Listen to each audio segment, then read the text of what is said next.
Welcome to the Sunday Superversive Livestream. I am your host, Benjamin Wheeler, and I'm here today, as every Sunday, with every spirit cursed by these shackles in the basement of a off-brand Wendy's, to be with my co-host, Anthony Marchetta. Anthony, how are you doing today? The spirits have participate, so better than normal. Oh, yes. Oh, yes. So today we've got a little bit of a variety show. Uh, Next week we'll have a lot more interesting stuff. Not that this will be not interesting at all, Be but boring. next week, Boring.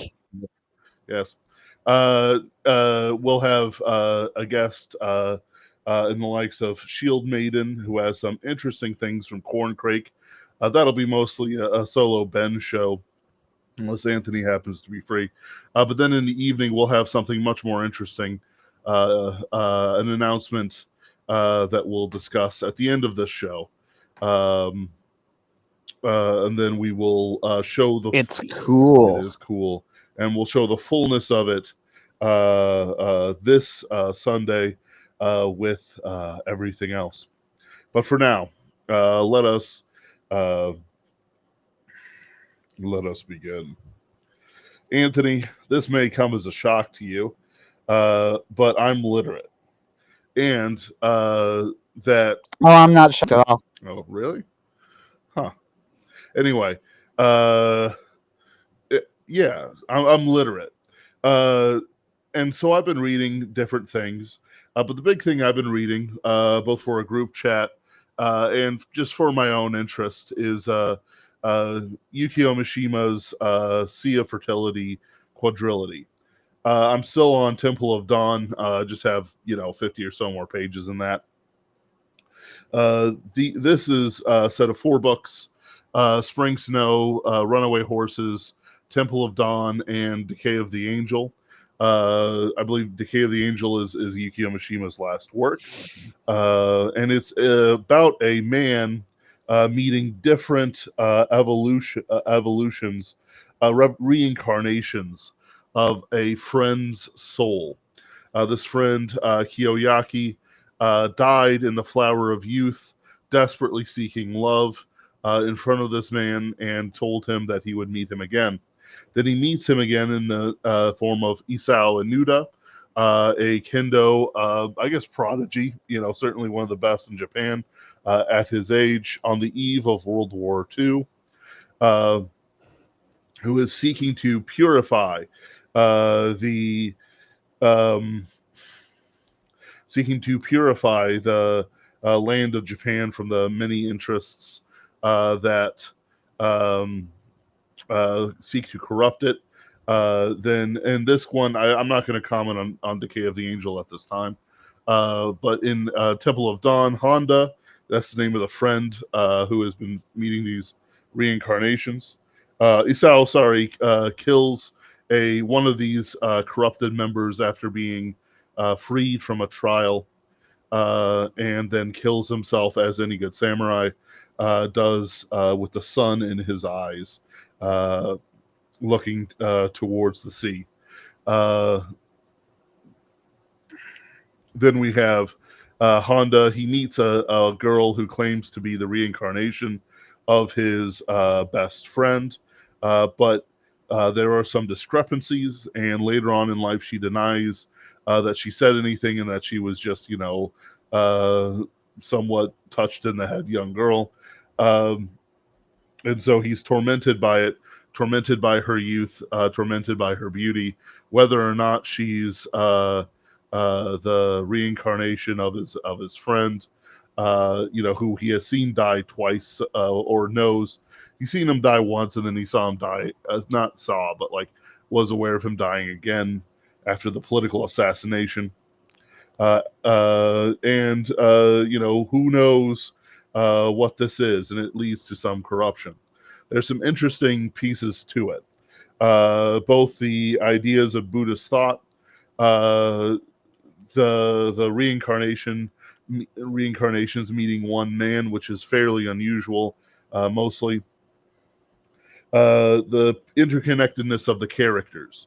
Inuma being devoted to Kiyoyaki, but at the same time being unable to really keep himself pure in his devotion. Then we also have things like um, uh, excuse me, sort of the lust of the characters, how different characters are dealing with their connection to the worldly, which I believe is represented by their different physical lusts.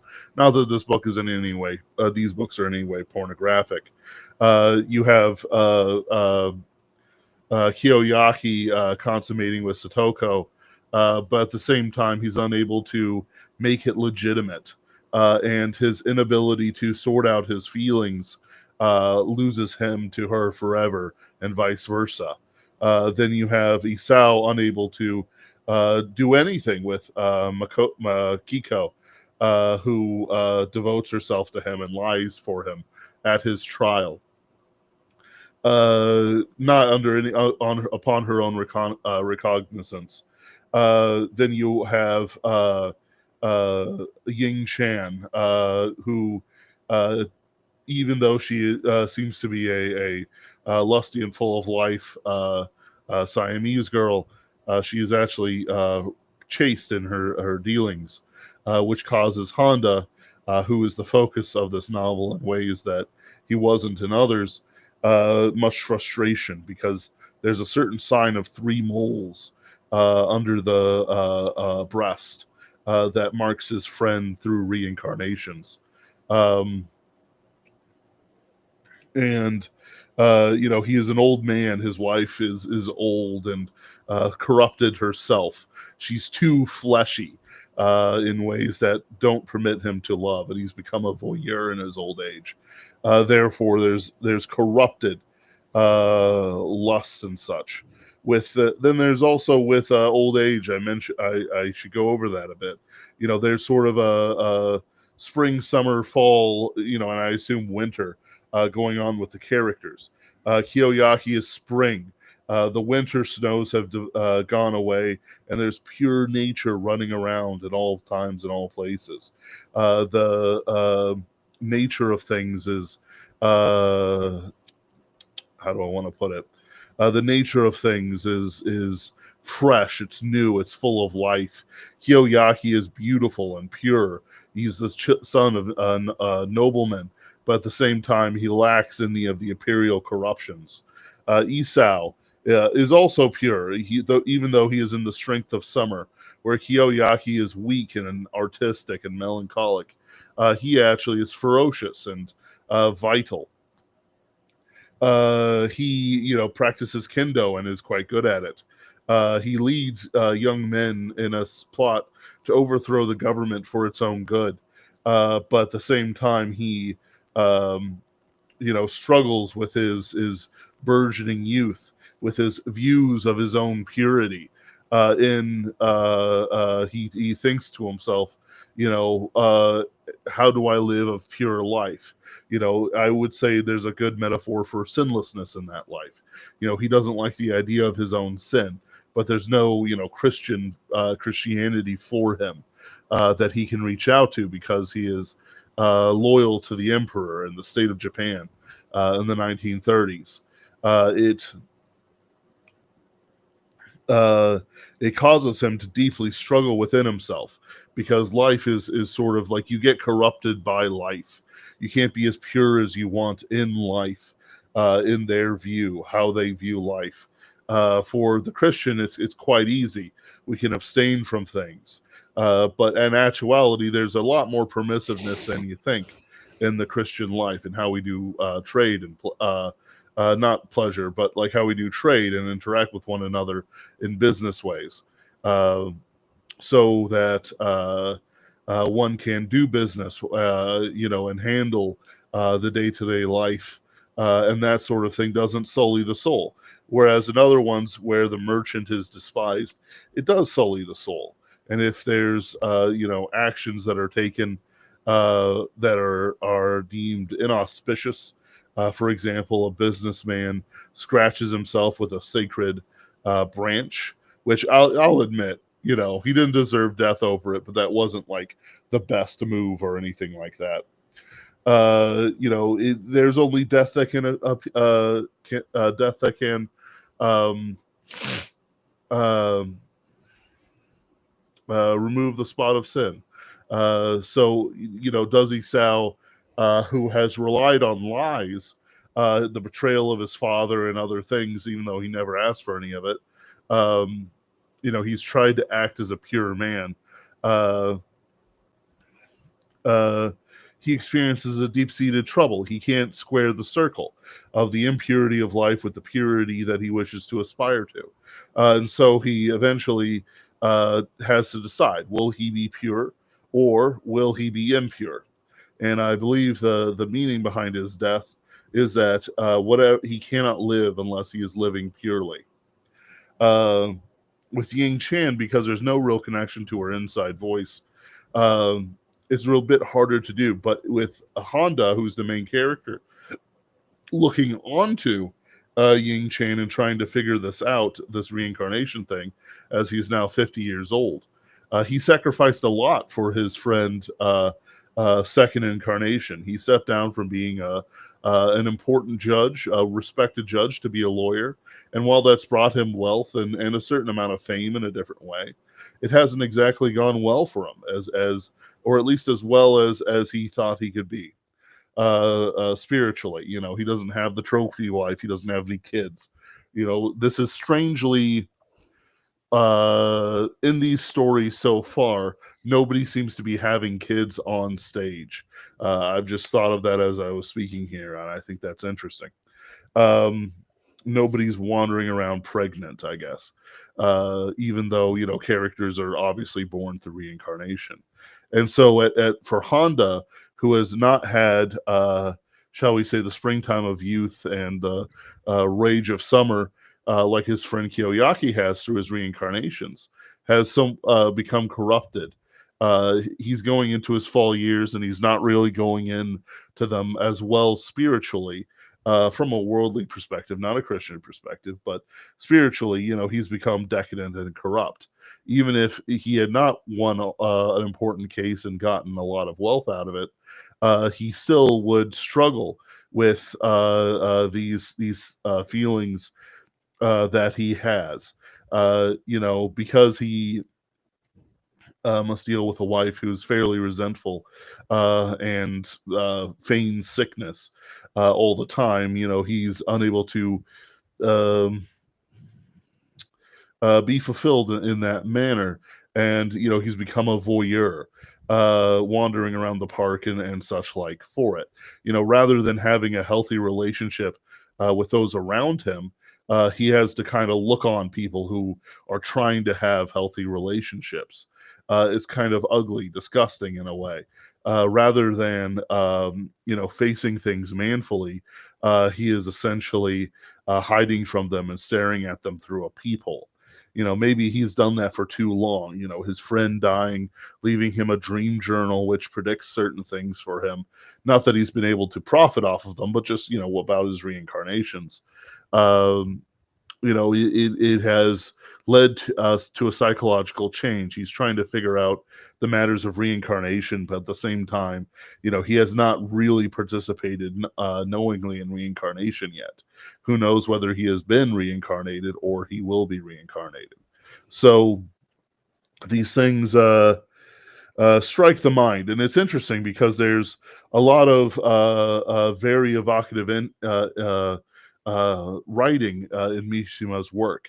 Uh, the rain and snow that eventually cause Kiyoyaki's pneumonia and death, his quest, walking through the different types of trees leading up to the Geshu Temple, where Satoko has fled because she cannot give up her marriage to her future marriage to the Prince of Japan that her parents are setting up for her.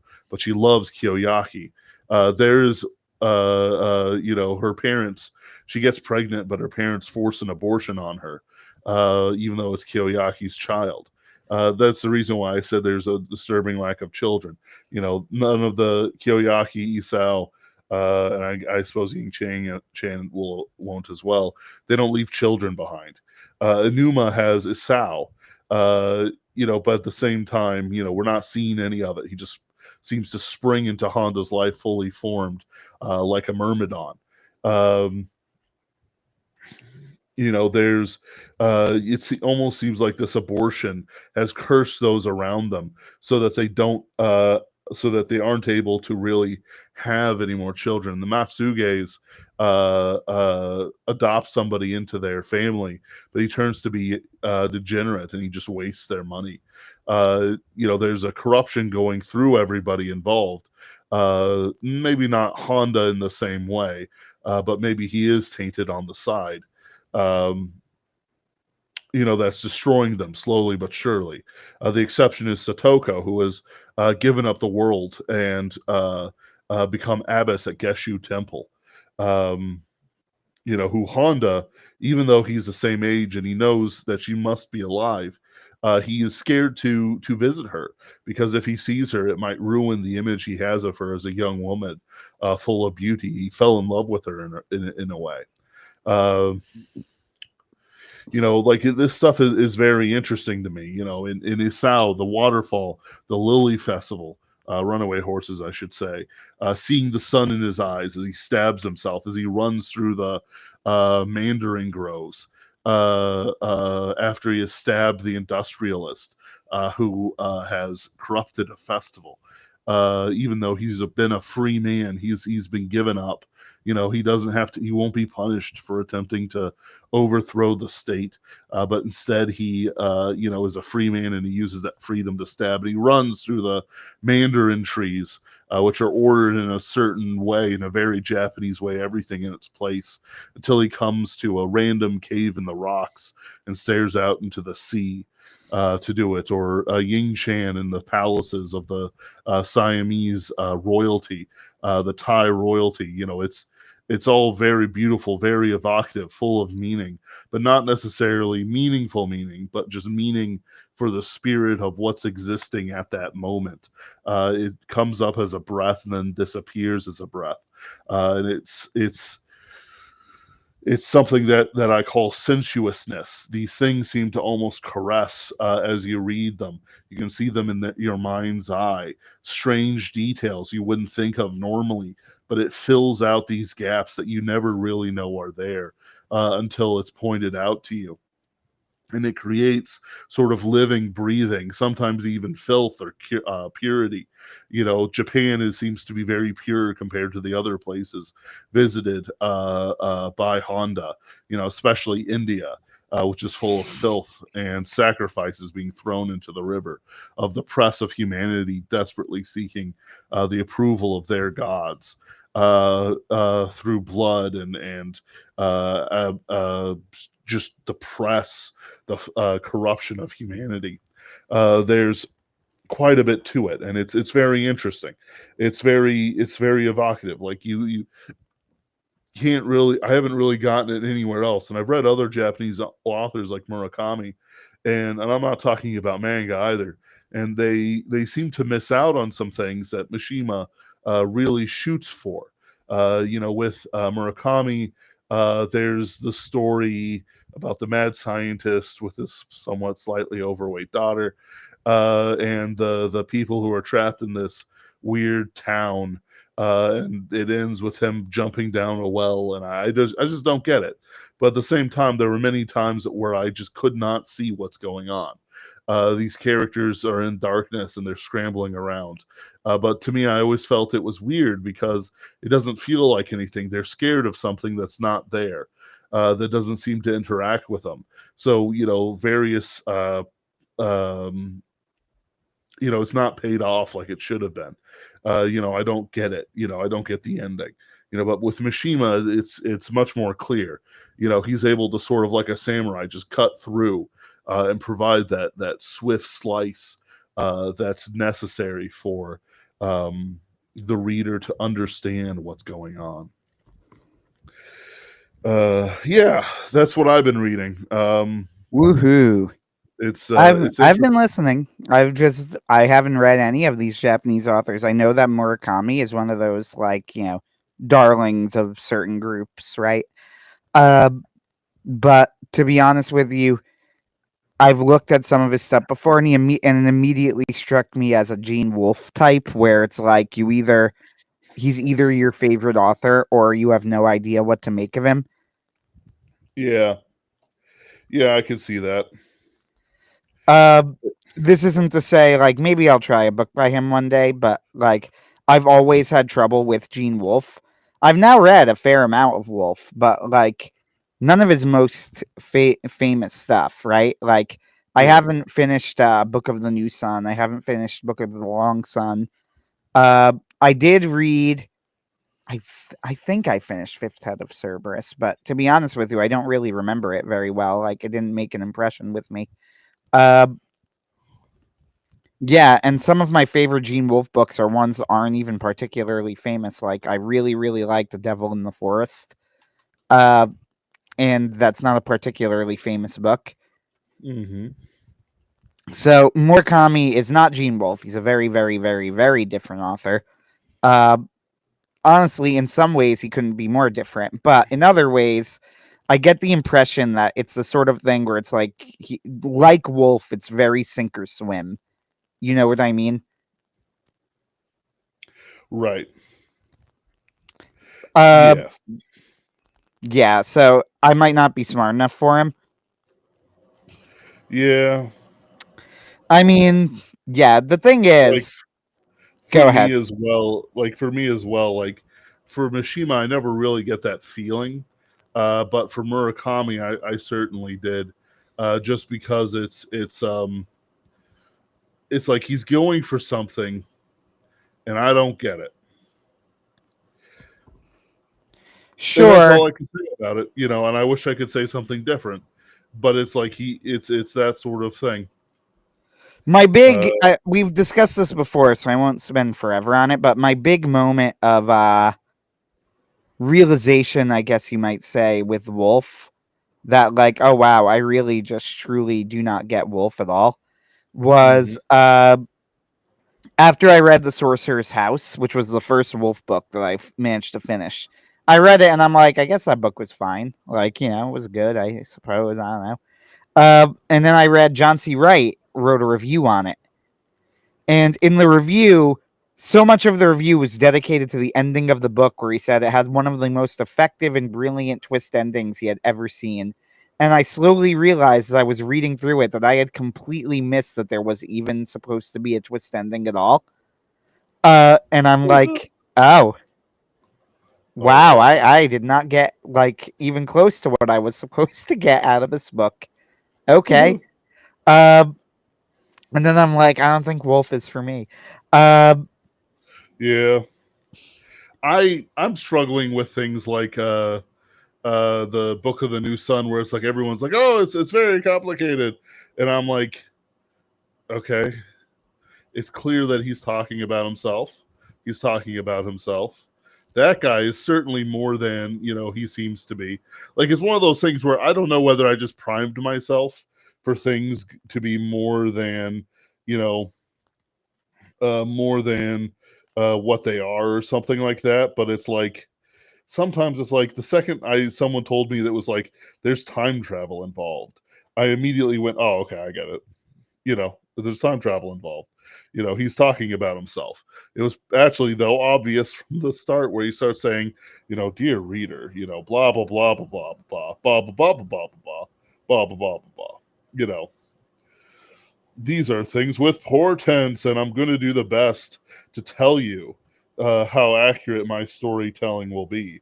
And like me as a writer, it's like any character that tells you I'm going to be accurate, I promise you, is lying to your face.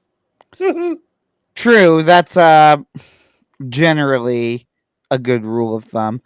One thing this makes me think of this because I read an interesting essay on it relatively recently. There was some discussion recently from like Larry Correia and other people on The Great Gatsby by I'm gonna say the author as if we all don't fucking know The Great Gatsby. Uh, by that guy. You might have heard of him.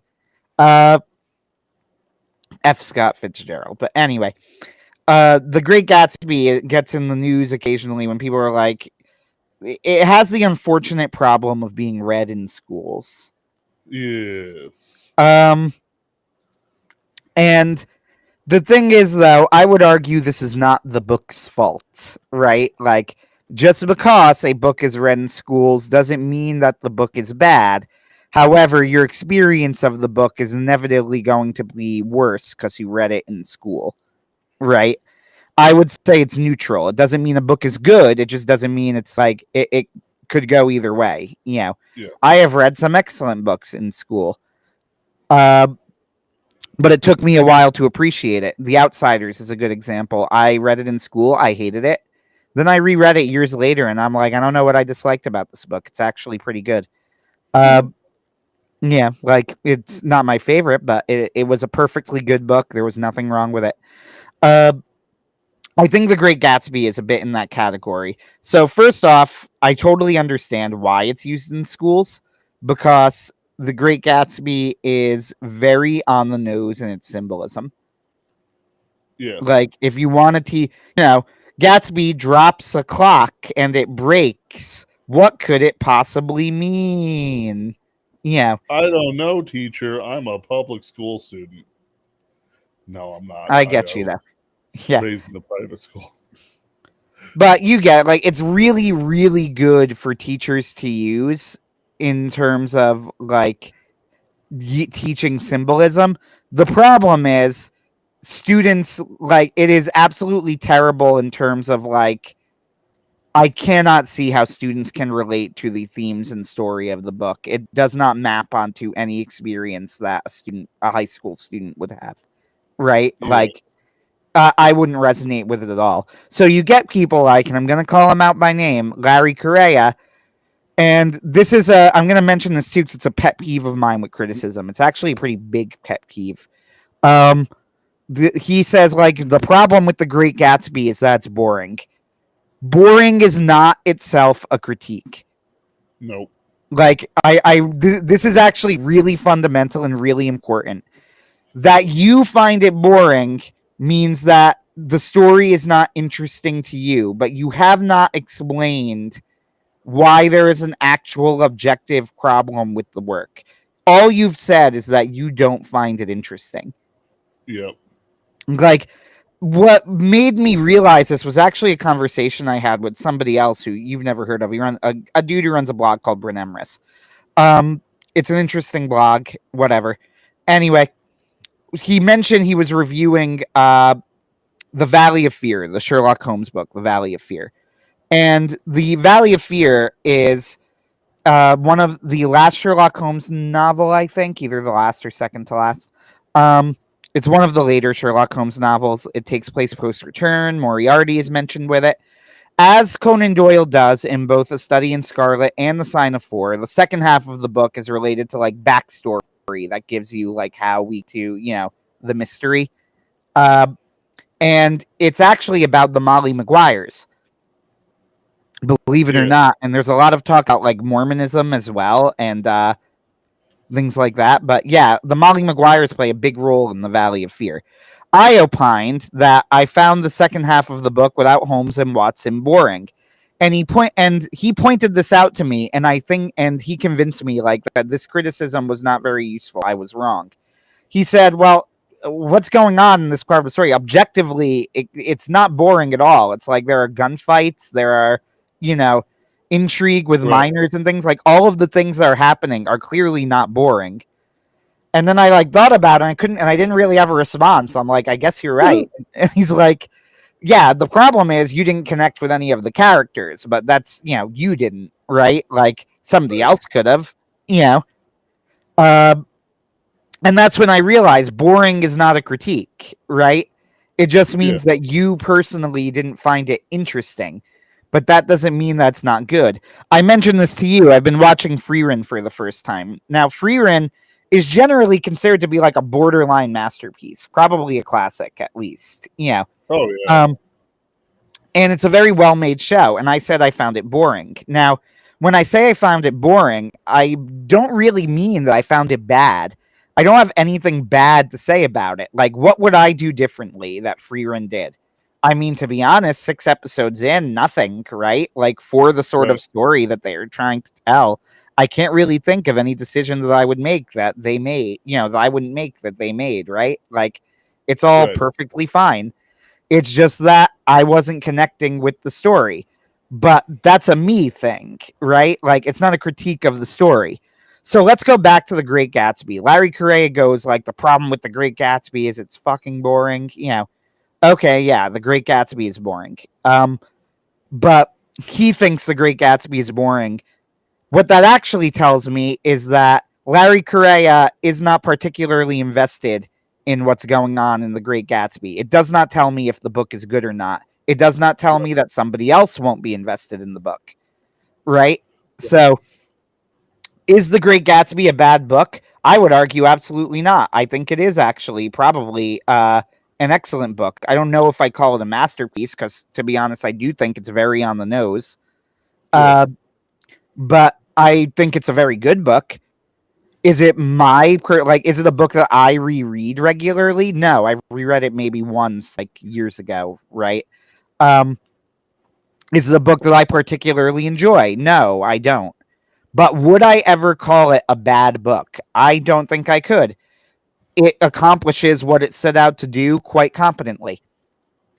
The fact that Larry Correia does not find what it set out to do interesting is not a judgment of the book, it's a judgment of his interests. Yes. Like, and there are so many weird criticisms. Like, plus everybody in it is a fucking selfish asshole, and I'm like, I cannot emphasize enough how intentional this is.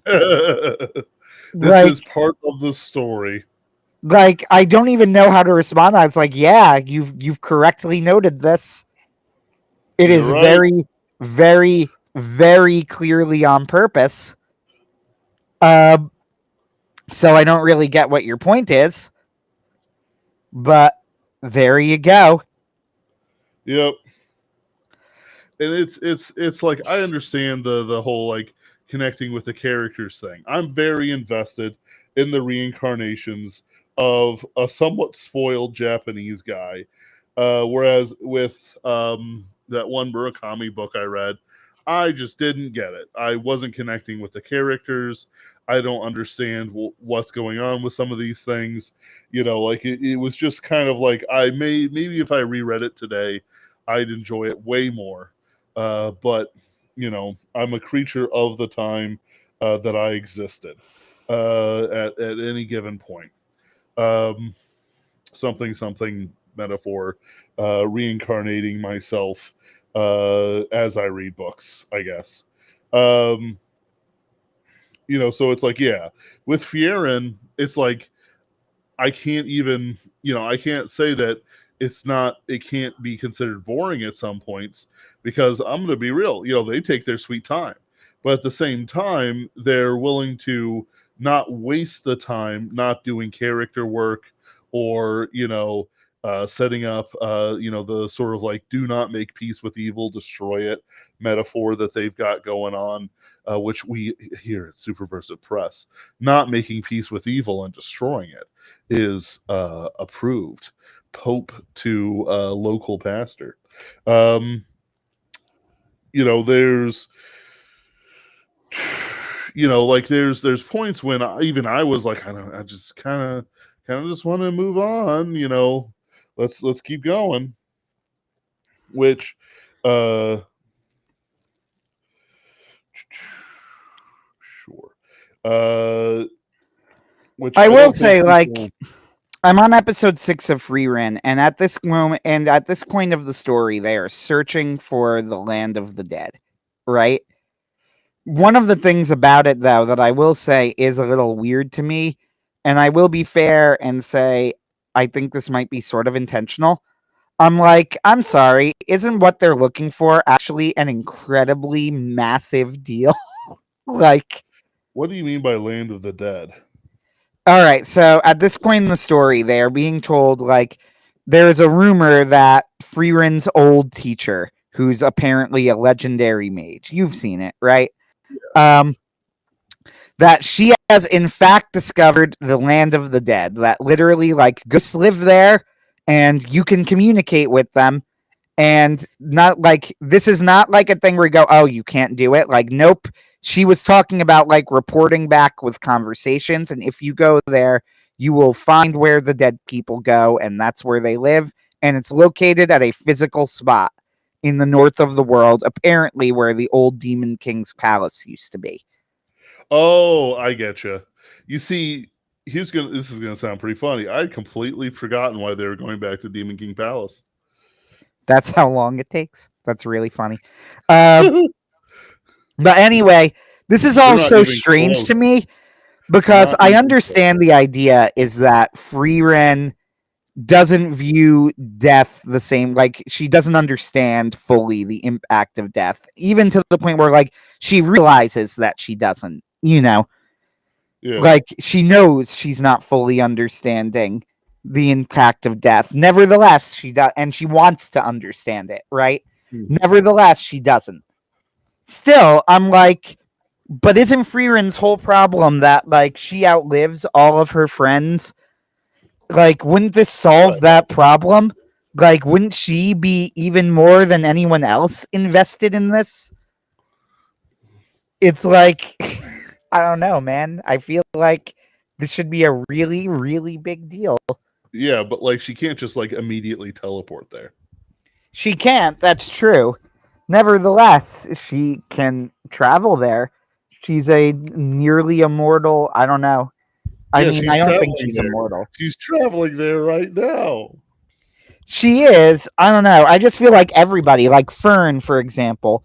Fern is an orphan whose father figure who raised her then died in front of her, right? And it's like, imagine that you have been told, oh, by the way, you can meet him. He lives here, right? Like, and we have Right. proof of the afterlife, like physical, actual evidence. Like, and it's an actual spot in the world. I just feel like they're not treating this with the gravity it deserves. It's like, to me, this would be like you got to send an expedition down to find this shit. Like, what? You know, like, imagine if somebody here, like, there was just a scientific report. The land of the dead is real. It's in the North Pole. You could visit it right now. Your loved ones are there. It's like, okay, I don't know how to process this. Right. That's quite a lot that you've just told me. I think I would be radicalized in ways that people wouldn't like to hear about. Uh, I don't know. This is Not like because a, oh, a and by very the way, it minor like thing, but yeah. And I mean not in the sense of, oh, you want to see your dead brother again or whatever. It's like no, no, no, no, no. In the sort of like, when the scene from On Stranger Tides where the Spanish show up to destroy the oh yeah, fountain of youth. the only actually good scene in the movie. Yes. Yes, I would be that. Because clearly this is demonic. Um, probably, but yeah, the I haven't thought over the implications of this whole thing, so probably. Uh, Yeah, that is the by the way the coolest scene in On Stranger Tides. it's one of the coolest scenes in the pirate series. Just like the implication that people are willing to just destroy power, like in the series where everyone's always grasping for power and edges, and the Spanish come up and it's like we don't like this demonic nonsense. Oh You yeah, know, and they came off as awesome too. The British is guy tries to defend them, takes out his gun, shoots him, looks at his second in command. Take note of that man's bravery. I'm like, fantastic. Stares down Blackbeard. You are a fool. Immortality can only be found in God alone. Men, destroy this pagan temple. It's uh, like, okay. Uh, I we're dig it. down. Spaniards are the real heroes. Uh, which is funny because I am one of those people who thinks Pirates has one good movie. I don't think two. I think two is okay and three is not good, and What? and 4 is a mess. Yeah, no, 4 is a mess. I'm just shocked you don't think 3 is good. 3 is good, and just two's just okay. No, I think three's. I'll go even further. I think three's terrible. Uh, No, I really, really don't no. like it. It is a convoluted mess of a film. I hated what they did with Elizabeth with the pirate queen thing. It was Oh yeah, I stupid. mean, I'm not going to defend that, but Um, uh, I didn't really like Jack in it. I didn't like their journey to the weird, stupid afterlife with the white crabs. Uh, yeah, didn't like it. Did huh, not like it. Second movie could have been great, but moved way too slowly. Way too slowly. It has some of the greatest creature effects like ever. mhm. Uh, but it's just like really, really, really slow. What have I been reading recently?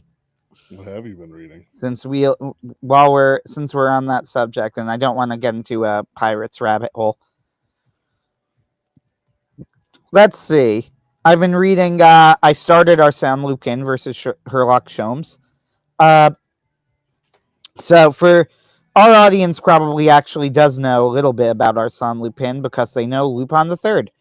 Uh, and of course, Lupin the Third is supposed to be the great grandson of Arsène Lupin, Yes. canonically in the stories. Here is what I found interesting about reading Arsène Lupin is that I'm not a mega fan of Lupin the Third, right? But I've watched a fair enough amount. I've seen Mhm. Cagliostro. Uh, I've seen another movie they made that was basically a remake of Cagliostro in CG, even though they didn't call it that. Uh, Yeah. Lupin the Third, the first. Uh, which, by the way, is not a bad movie, but like it was just a remake of Cagliostro. Uh, and I saw Lupin the Third Part 4, which I absolutely loved. Lupin the Third Part 4 is amazing. I highly recommend it, but neither here nor there. So I've seen enough of Lupin that like I know the character, right? And reading Arsène Lupin, what surprised me was just how much of its DNA is in Lupin the Third. And I'm pretty sure that's more Miyazaki than Monkey Punch. Uh, like what a lot of people don't realize about Lupin the Third is that it is basically about as much of a Miyazaki creation as a Monkey Punch creation. Uh, it absolutely would have been canceled if it weren't for Miyazaki completely remaking Lupin the Third. Like this is a well-known fact. Like Miyazaki basically rewrote Part Two, uh, like completely reworked the entire series and saved Lupin the Third from cancellation. And I am in the minority in that I don't think Part Two has aired particularly well. I think it's really corny. Uh, but nevertheless, it's made its place in animation history. So rereading Arsène Lupin versus Sherlock Holmes, or reading it for the first time, I should say, it's really yeah, it's really. Hold on a second. There is a guitar playing extremely loudly in my house, and it's It's Rebel driving. Rebel. It's Yes, fantastic, it is. but at the It's same time, driving me nuts. it's actually kind of dangerous for us. Yes. Can I just mention that this is one thing in my house that drives me nuts that my dad plays guitar and won't use headphones. Just use headphones. It's kind Instead, of he just Chad. Not gonna blasts it lie, so it can be heard throughout the entire house. Anthony. It's David Bowie. Show your dad some respect. It is a good song. It is a good song. But hold on, let me close my door. You entertain the masses in the 10 seconds while I'm gone. Yes. Uh, do I want to rank David Bowie albums? Station to Station, Heroes the Next Day, uh, All right, I'm back. Hunky Dory. Those are all pretty good albums. Yeah, Pretty there you sweet. go. Uh, you know what's funny is that I know like very few albums, but I know probably almost all of their songs because I get most of my music from my dad just playing them in the background. So I don't know the names of any of the songs. I don't know the albums they are from, but then somebody will play them and it's like, oh yeah, I know that song. Uh, but anyway, that's neither here nor there. So back to what I was saying about reading Arsène Lupin and realizing like Lupin the Third's DNA is all over Arsène Lupin, right? Like the I guess I would say the tone of it, right? Like it's very tongue in cheek in a way that's similar to Lupin the Third. So here's Yeah. what I'm like. I will say this: Arsène Lupin is definitely a more moral person than Lupin the Third is, right? Right. He's certainly more moral because Lupin is he's definitely I would consider Lupin to be a very immoral person who is motivated primarily by gratification of his own desire, but who being not like a complete sociopath, sometimes those desires coincide with good things. Right. Like I don't consider him a real hero per se. I just consider him to be like not evil. Yeah. Right. Uh I mean, that's pretty good. Uh, like sometimes you hear about these things and these characters, and it's like, what in the world are people smoking when they say that so and so is a good character when they're clearly, one of the most psychopathic characters alive, or not, in literature or something like that. yeah, I mean, It's I like would I don't. say I wouldn't say that Lupin is a psychopath in like the clinical sense or anything like that. No. I would say that Lupin's just very selfish, right? And I think I don't really think I'm going out on a limb here. I think that like the creators would be like, yeah, that's about right. Yeah. The gentleman thief is selfish. Oh my goodness. Maz, no. I don't know. I don't know why I said it so sarcastically, Anthony. I'm sorry. Anyway, uh, Are you okay? You I'm fine? thinking right. No, no, no. I'm thinking right Uh, now of how to organize my thoughts. I apologize. Uh, uh, yeah, like Lupin the Third, I would say that he's simply somebody who his yeah, he's not a psychopath. He's just somebody who is incredibly competent and can do basically whatever he wants to do. And it's almost like you have somebody who is a superhero because Lupin the Third, like his power set, he's so powerful that's essentially like he has the ability to be that. You almost have somebody who is a superhero who is neither the sort of person who would become a superhero or a supervillain. You know what I mean? Like he would yeah. just do what he wants to do. And sometimes that coincides with good things. And he does have a sense of morality. He's not a total psychopath. Like he feels the weight of certain moral codes upon him. Uh, but sometimes it's just, I really want these jewels. You know? Uh, so it's like, if you give someone near unlimited power, like a superhero who essentially could be a Looney Tunes character, which is what Lupin is, what would they do with it? And Lupin's answer is whatever I want, for Yep. good or bad. So you have Arsène Lupin is definitely a more moral person than Lupin. You almost get the impression that like when they call him a gentleman thief, what they really mean is like he will break the law to get what he wants, but he doesn't intend to do anything like actually immoral. You know, Right. as weird as that sounds. Like, here's an example. The very first thing in the Herlock Sholmes versus Arsène Lupin, it's a great little short story thing. Uh, a man buys a desk. He buys it as a gift for his daughter, right? He just really likes the desk. A mysterious person who we can tell, and we learn pretty quickly thereafter, is our son Lupin, comes up to him and says, "Hey, can I have that desk?" And the guy goes, "What are you? No, I'm not selling." He goes, "Please, like I was really, really interested in that desk. I'll give you double the money for the desk." And he goes, "No, I don't want to sell." He goes, "I have a better desk. Like it's just a newer version of the desk." And he goes, "No, I'm not selling. Sorry." Right. Okay. So he brings the desk home, and then he opens it up and finds that inside is a lottery ticket.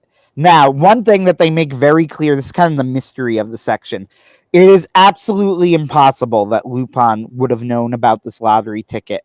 The lottery ticket is not why he wanted the desk, because the lottery hasn't even been announced yet and it's randomly drawn, right? Mm-hmm. So the lottery is called, he wins, but then his desk is stolen by Lupin.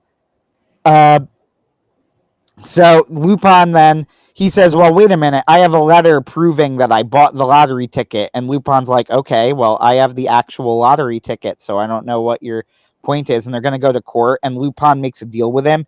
He's like, "Look, if you," he goes, "Tell you what, if you just give me uh 25% of it, I'll give you all of the, if you give me 25% of the cut, then I'll give you the other ticket."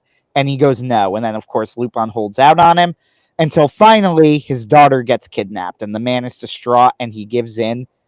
And then he meets with Lupin. And the twist is, oh, by the way, I didn't kidnap your daughter. You were repressing her. She wanted to meet a nice young man. They went on vacation in Europe. They're going to talk to you about marriage, right? Like, he's like, of course. I goes, I would never hurt your daughter. That would, that's horrible, right?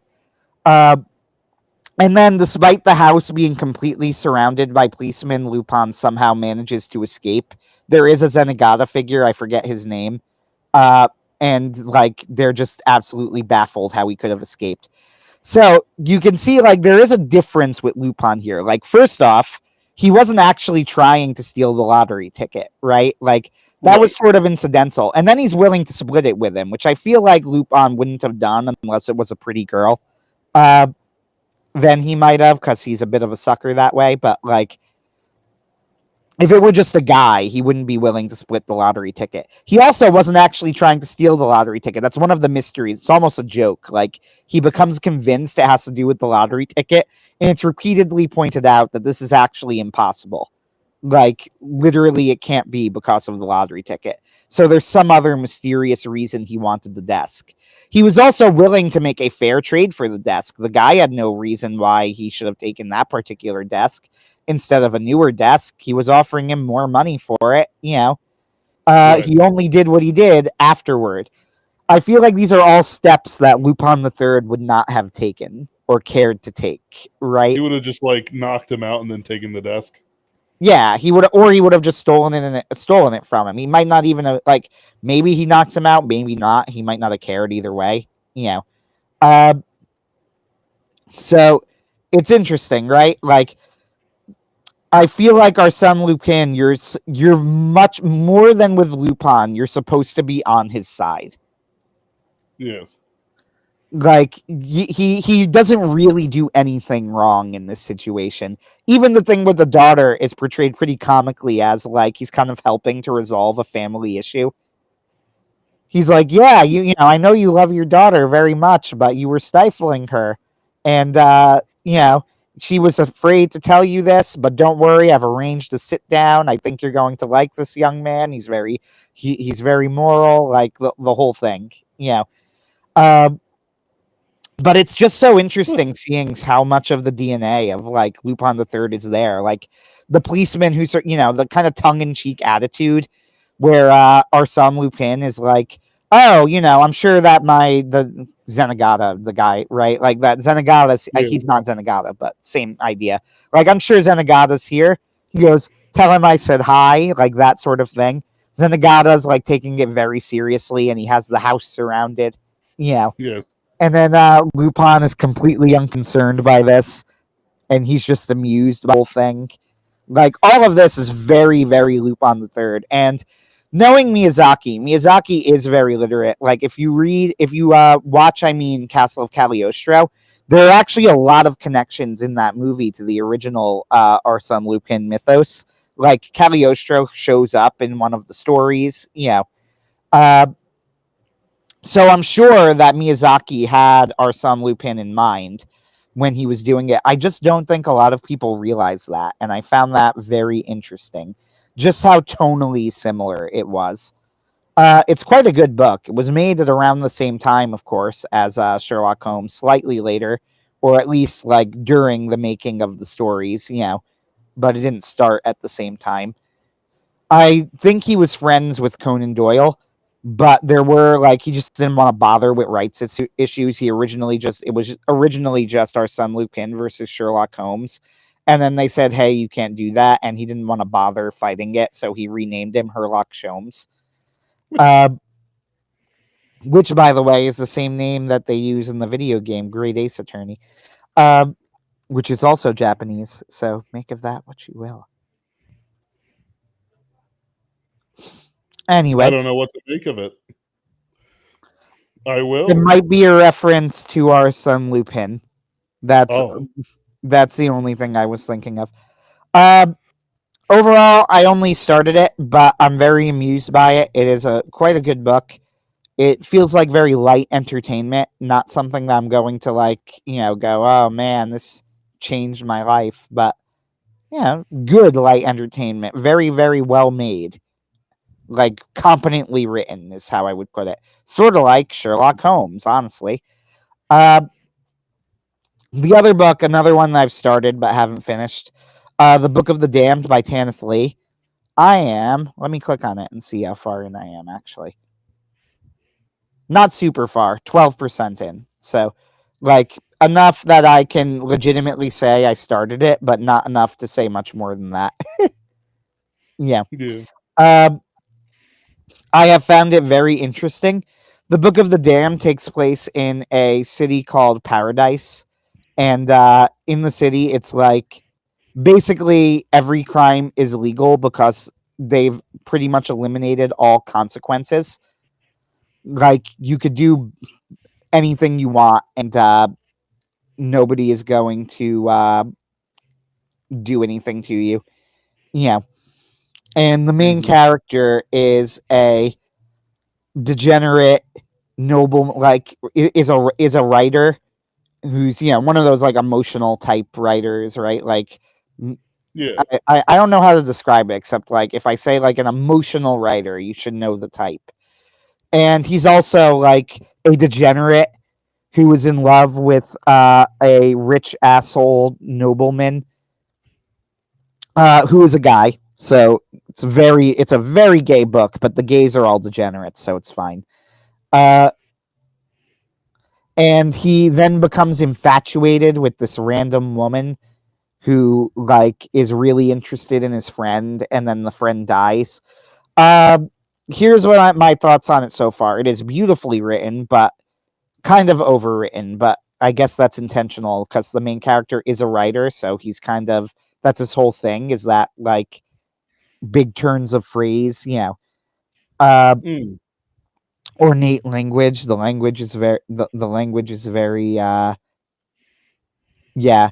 The language is very over the top. The world is very interesting. I like the ideas that they're exploring. I don't find anybody likable, but much like The Great Gatsby, I don't think that's the point. So I don't think that that's really a criticism. It's just a fact of the book. Nobody in this book is likable. Um, I'm actually curious. How does the Amazon page describe it? Amazon Book of the Damned. Yeah, I don't. I'm only 12% into it, so I don't have that much to say. But let me. I'll give you an example of the sort of wordplay in here. I opened up to the page that I'm on. It says this. Working, I passed through the outcoats of the dulcetly aching messenger of sleep or sexuality, passed through with bright banners of words, starting from the pen almost faster than my thoughts could envisage them, surely faster than the ink could set them down, until undeniable exhaustion at length came to me, snuffed me out, and let me free again for that other world, inside, beside, beneath, above, wherever it was, the heaven of my invention, liberty. So that's a really fancy way of saying uh, that he was reading this book, or he was writing this. He was writing until he fell asleep. Like as far as I could gather here, So you get the style, right? Yes. That's a pretty representative example. A YouTube commenter says, "Balls deep, love you." I'm gonna read all of this because I'm more amused than anything. Question: Are you gay, Anthony? Because if you are, I like you even more, but not for that reason. I consider homosexuality to be a sin. To at least to act on on sodomitic urges is sinful. I am engaged to the other commenter, Caitlin. She is female, as surprising as that might be to you. If you are suffering from homosexual urges, I do recommend that you repent. There are resources for you if you would like to reach out, and we could help you out with that. Anyway, I hope that that makes both of our positions clear, correct? Listen, Ben, you Anthony. there? I was stuck in a queer eye. Yeah, I'm still here. Can you hear me? Can you hear Yes, me? yes, yes. I got you. I can hear you. Okay. Uh, Anthony, I was stuck in a queer eye for the straight guy camp for 35 months outside of the cow. Sometimes, sometimes I go to the gayest bar in town and I order a daiquiri. I don't even drink it, Anthony. I just look into it and remember. Amazing. Queer eye for the straight guy changes a man. I just want to wear Christian, drab colors. yeah, so I'm breaking with protocol here because probably in theory, I probably shouldn't be responding to this commenter, but we have two, so you know, Mm-hmm. Christian, you're Jewish, Catholic. I am Catholic. Ben is Protestant. Just a Both of Christian. us agree on this issue. Yes. I think it can be supported logically through natural law, and is a per and it is not and it is not arbitrary nor religious, but simply logical. Yes. Anyway, uh, yeah, there we go. So going back to Book of the Damned. So Sometimes his line is the up. reason that I have the reason that I do not have a problem with the Book of the Damned is the title of the book is the Book of the Damned, right? These are not Right. good people that we're reading about here. Uh, you are not supposed to think that this is a well-adjusted, normal human being. Like most writers. Correct. Yes. So, in this first volume of the Secret Books of Paradise, Lee begins the search for a demonic creature, seemingly impervious to sword, conjuring, or prayer. That Okay, was that's nothing like the description you told me. no. Then that also isn't like the version that I got. Let me click on the Kindle and see. Here's a better one. Stained with crimson, in the 19th century, poet Andre Saint John comes into possession of a ruby scarab ring, only to discover it belongs to the pale-skinned, ebony-eyed Antonina von Aaron, the most beautiful woman in paradise. Preying upon Andre, she taps into his deepest, darkest desires, drawing him into her vampiric world of gender shape-shifting and bloody nightmares. That's much better. Uh, there you go. Interesting book. Okay. So, yeah, I unfortunately I'm not far enough to give much more than I find it interesting as a recommendation. Uh, but I do find it interesting, so I will report duly later. What else have I been reading? Let's go through my thing. I bought The Story of a Soul by Teresa Vlassow. She's a saint. She wrote her autobiography. Uh, I'm reading that. It is very the word I think I'm looking for is feminine. Yes. Very, She very, and I do not mean listen. this She as an died at insult. 19, didn't she? Like or Yes, something like that. she did. So it's like, what do you mean autobiography? Yeah, well, it's interesting you say that. That's kind of the point, right? Right. I'm not even kidding. Like, that's almost the point of Saint Teresa's life, right? Her whole Yeah. thing was like a little way to God. Um, and Saint Teresa way became like her kind of theological foundation. So when she died, famously, like the other sisters said, "What do we even tell people? She didn't do anything." Became like the most popular saint of the 20th century. Um, yeah, I would describe the book, and this is not an insult in any way. It is simply a fact of the matter, and it is written by a woman. So, like, I don't know what you were expecting, but it is very feminine. Like, Mm. again, just as a brief reading example, she is talking about her childhood. And she says, I could not bear to think I had grieved my beloved parents, and I acknowledged my faults instantly, as this little anecdote related by my mother will show. One morning, before going downstairs, I wanted to kiss Therese. She seemed to be fast asleep, and I did not like to wake her, but Marie said, Mama, I am sure she is only pretending. So I bent down to kiss her forehead, and immediately she hid herself under the clothes, saying in the tone of a spoiled child, I don't want anyone to look at me. I was not pleased with her and told her so. A minute or two afterwards, I heard her crying, was surprised to see her by my side. She had got out of her cot by herself and come downstairs with bare feet, stumbling over her long nightdress. Her little face was wet with tears. Mamma, she said, throwing herself on my knee, I am sorry for being naughty. Forgive me. Pardon was quickly granted. I took the little angel in my arms and pressed her to my heart, smothering her with kisses. So, this is just an anecdote from her child. Um, or from her childhood, right? So Mm. it's I don't think there's not a whole lot there, and you're not supposed to get a lot. She's just trying to give you an impression of what her personality was like when she was very young. But yeah, I couldn't imagine it being the same if it were a guy. Let's put it that way. Yes. So I plan on having in one of the stories I'm writing, I plan on having like her show up with Joan of Arc, and the gag is going to be that she's dressed up like Joan of Arc, and Joan of Arc is angry about it. But she's on a holy mission.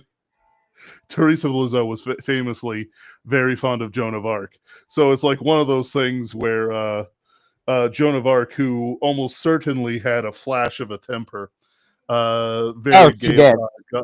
very Gallic of her. And so she gets stuck because as dead and in heaven and running a spring to refresh heroes on their heroic journey.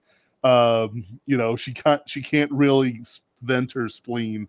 But at the same time, Teresa of Lisieux is like fangirling over her.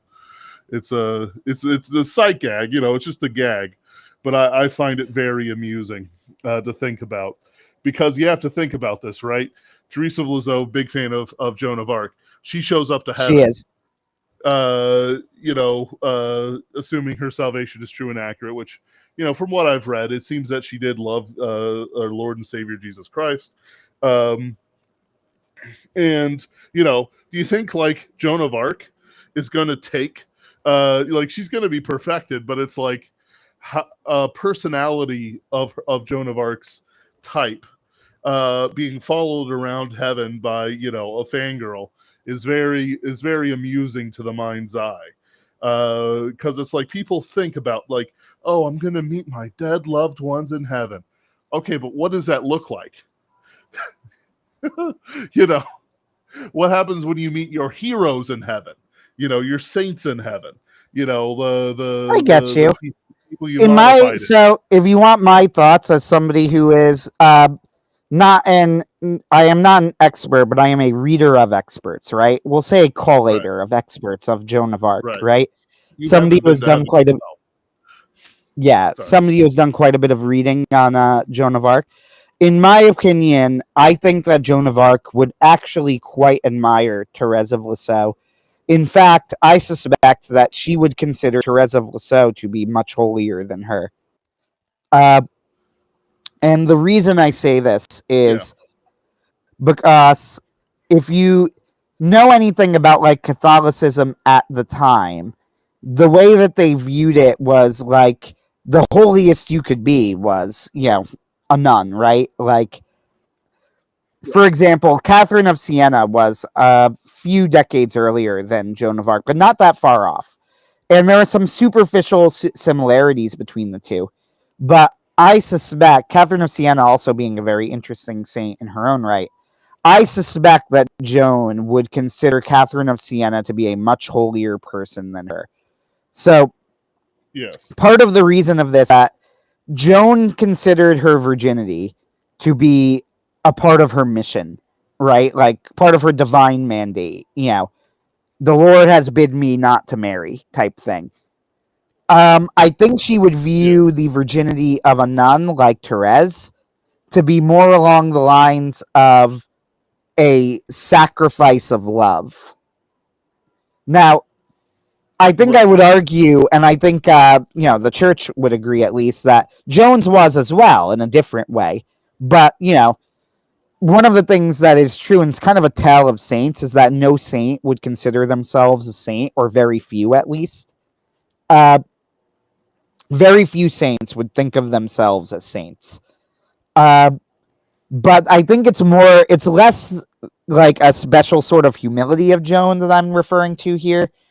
Uh, and more that I think that Joan's idea of like the hierarchy in Catholicism, and I don't mean hierarchy like priesthood, deacon, bishop, whatever. I mean hierarchy of like who is the most holy and who is the least holy. She would put herself lower on the list than a nun. Yeah. I mean, it's how do I want to put it? Like, Don't get me to me wrong; as it's a a joke and a funny Protestant, one, but yeah. I'm not gonna spurg out over this. You know, No, no, but like the purpose is the joke. Like it's like who would be recognizable. Women running basically a rehab clinic for severely wounded workers of the Lord. Well, it would probably be two woman saints who are familiar with the troubles of that a warrior would experience. And since I'm not quite sure on the sainthood of Olga of Kiev, for quite obvious reasons, Olga of it Kiev would is be one of Joan my of Arc. favorite saints. She is a fantastic saint. I don't know. Let's just say she didn't have a priest who was good enough to tell her that vengeance should be the Lord's. But no, I kid. I have no idea the actual state of her salvation. But who would be the woman saint who is most likely to work in something like that in a way that a warrior could bear.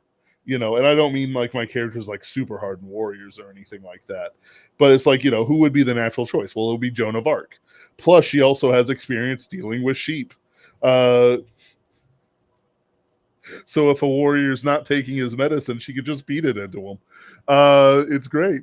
You'll take your medicine, something the Ravager, and just jam it down his throat. So like there's layers to it, right? It's not that she's a saint of healing that I set up this gag. It's that she's actually the best choice for it. That people would recognize. So it's very specific. When talking about like Christian things and Christian issues, sometimes esoteric things show up, and it's hard for people to kind of get over it. So it's like, okay, everyone knows Joan of Arc.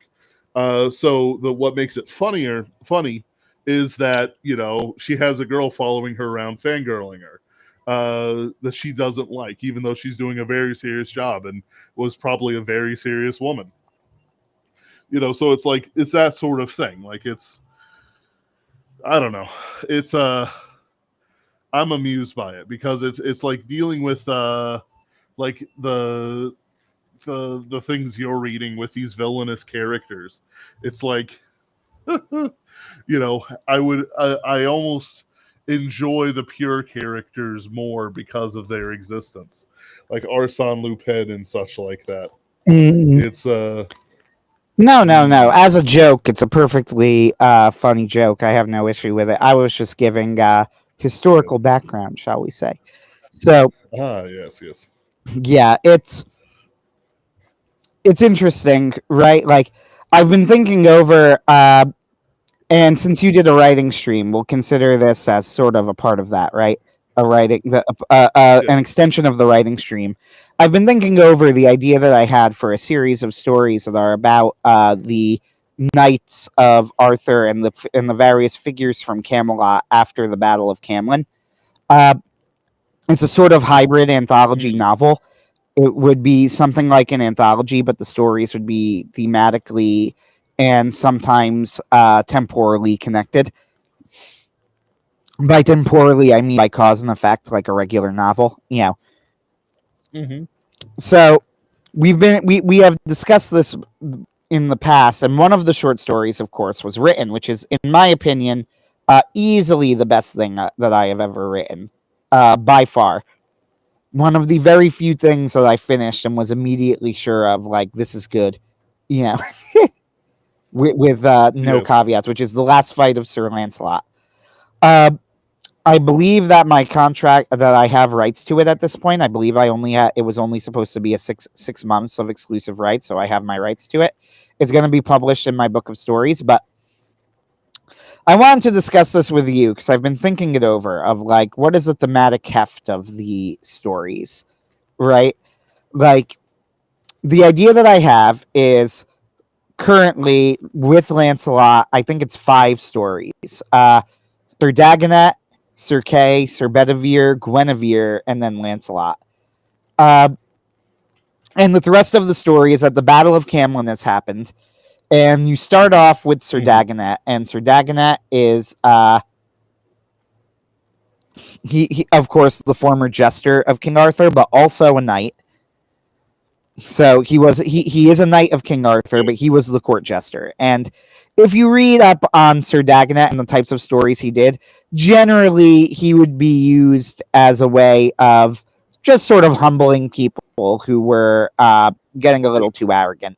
He's more or less harmless figure, like not a very Yeah. malicious jester. In my opinion, I mean, with hundreds of years of story, I'm sure you find things, but like overall, that's my take on him. Yeah. So my idea is that he survives Camlin. He's one of the only knights who survives, and I want him stumbling out of. I have this image in my head of him stumbling away from the battlefield in his armor, and like the armor is beaten up, some of it's fallen off. Maybe his sword is broken, and then he lifts up the his helm and vomits because Oh yeah. that's the image I have in my head of Sir Dagonet stumbling from the battlefield in a traumatized daze, and then he vomits because he is shocked that he survived. Right.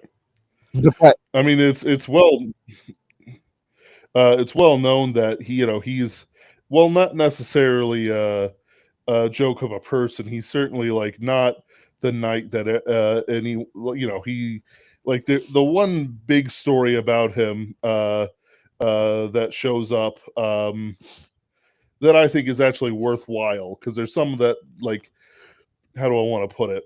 Like, there's some that don't quite work out as people think they do, for what we're talking about.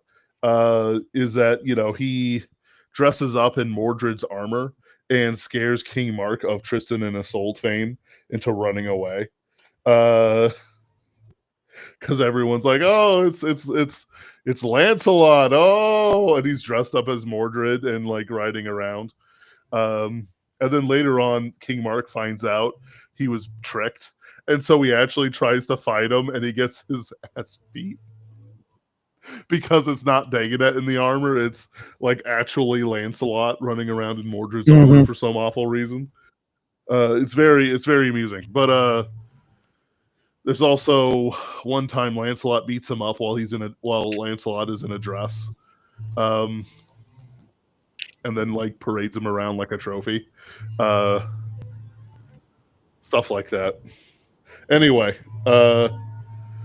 Yeah, so going yeah, back no, to what I he's was a trying, comedic character. so this is considerate script doctrine because I'm trying to think through the story. That image of Saint Dagonet Yeah. wandering off and vomiting is actually like one of the earliest images I had of this anthology, and I really like it.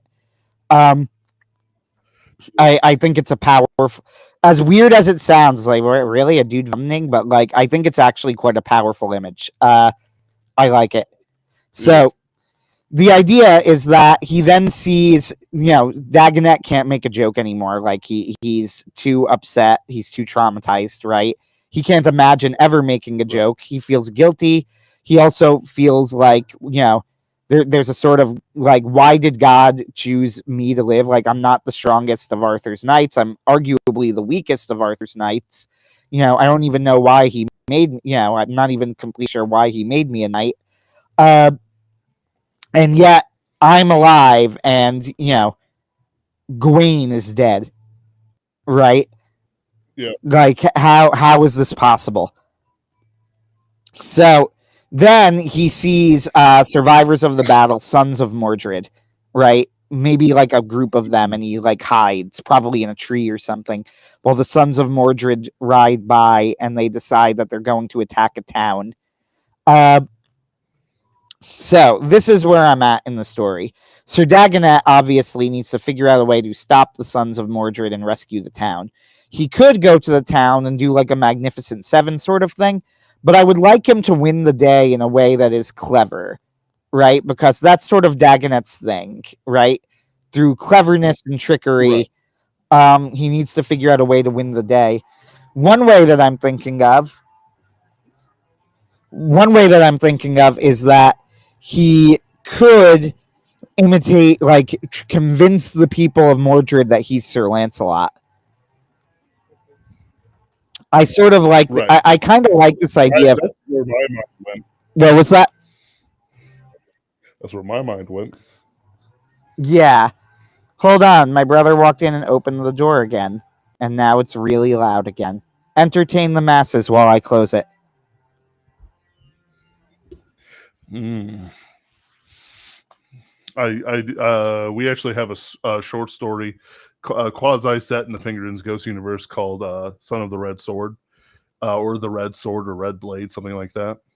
And it shows how Mordred may have survived the Battle of Camlin, and what he did, what foul acts he did to preserve his own life, and why, if he survived, he's not allowed to take power again in the world. Yes, by the way, I'm back. I like it. Yeah, yeah. Fun fact, at least I have no, I don't think I'm going to push it with my anthology series, but as it currently stands, the last fight of Sir Lancelot is technically canon with the Pinkerton's Ghost universe. We It discussed is. this at the time. Uh, yep. And I full heartedly full send it. I think there's a few ways you can go through it with Sir Dagonet and the other ones. Um, the big one being the impact of old age and failure on a man with his walking God and walking his life. Um, the A lot of people as they age, oftentimes don't know how to interact with their own selves, how to handle aging. In the case of the stories, because we're bringing this full circle, baby. In the case of the stories I had with Honda dealing with the reincarnations of his friend Kiyoyaki, he often experiences troubles and degradation of himself. Because he's not a Christian, he doesn't actually have a moral North Star he can point to. He's just living his life. Whereas where a Christian would say, "Am I walking according to God's principles?" He can't do that. Um, it's a reflection of the author more than anything else. He's studied Western law, but he hasn't actually studied the heart of Western law, which is Christianity. It's not, even though the Romans and other laws, are very much the foundation thoughts of law and justice and jurisprudence. Fundamentally, it is Christianity that gives Western law its justice. So he's getting corrupt. But in the case of like Dagonet and these other characters, and with Sir Lancelot, there's a strong sense of how am I going to age um, into this new world, this post Camelot world. Maybe it's a more cynical world. Maybe it's a less magical world. Maybe it's the fact that it's not any different than it was before. It's just that you could do this for different characters. One it's less magical. One it's more harsh. One is the world's actually not that different. He's just viewing it from different eyes, and you can sort of play out. Not exactly how does a man in the flower of youth or the strength of his middle age deal with life, but rather an old man whose friends are dead. There doesn't seem like anything matters anymore, and his enemies are in power. How does an old man live in that in a godly way, especially if his enemies in power aren't necessarily going against God? There's no just war against them because they're not being against God. I think that'd be very interesting. Yeah, I've been thinking over what to do with the story. So I have this is my sort of overall plot arc for it. I want to bring in Constantine, and I'm introducing Constantine as a sort of real politic sort of character, right? Like Right. his idea is that the age, uh, it is the age of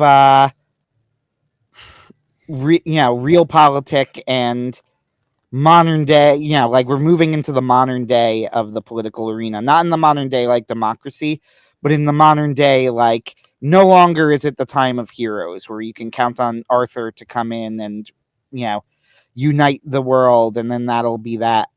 Now we need practical men who will do what needs to be done, even if it's not necessarily the moral thing, right? uh, and that's Right. who Constantine is.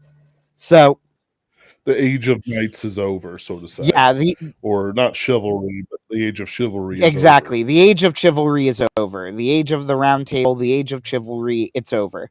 And that's why, by the way, the last fight of Sir Lancelot is the perfect final story for this sort of collection, because it's about how he is the last of Camelot, right? The last survivor. Hmm. And even though effectively he's given up the torch, and it's Arthur who directs him to point out that there's no such, the torch of Camelot is lost, right? The candle in the wind, as T.H. White calls it. It only goes out when people stop trying, Yes. right? Like that's the idea. When you it doesn't go out. Like it won't go out, as he says. Nothing's over because I'm still alive. Arthur is alive. Lancelot is alive in the story, and Arthur is alive, waiting for us to come back. And of course, that is a metaphor, right? That nothing is over. Jesus Christ is Hmm. still alive, right? Uh, Yes. he might have, sure, he may have died, but he is alive now. Uh, so whatever we think is going on, however cynical it seems to us, nothing is over. Nothing is, none of all of our hopes are still living because Jesus Christ lives. So that's the metaphor, Yep. right? And it's a fairly on the nose metaphor, but it's historical to Arthuriana. Like it's how Arthurian fiction has kind of always been viewed, right? In that light, with that sort of spiritual context. Yes. So I have a story of Dagonet is the jester, and I'm thinking of how I could do it. I want him to convince them that he is Sir Lancelot somehow, but I don't know how to do it. The one thing I could think of is if possibly he prepares by like cutting down a tree in advance, and then so that he convinces them that he is strong enough to pick up the tree, or like to you know shove over the tree, and they think he's Lancelot and they panic and run. Uh could be something like that. He could I'm thinking of him going and rescuing a town, or stopping them from going to the town, or it could just simply be a young maiden traveling, which is classic, right? Damsel in distress sort Right. of thing. And they're going to commit violence upon her, and Dagonet must convince them that he is in fact Sir Lancelot. But I mean, it's maidens were the hype beasts of the Arthurian world. She could just immediately go, "Oh, it's Lancelot." well, he could show up, and she could be And like, "Who are you?" And he goes, and he could speak in an exaggerated French accent, and then they go, and then they all start laughing.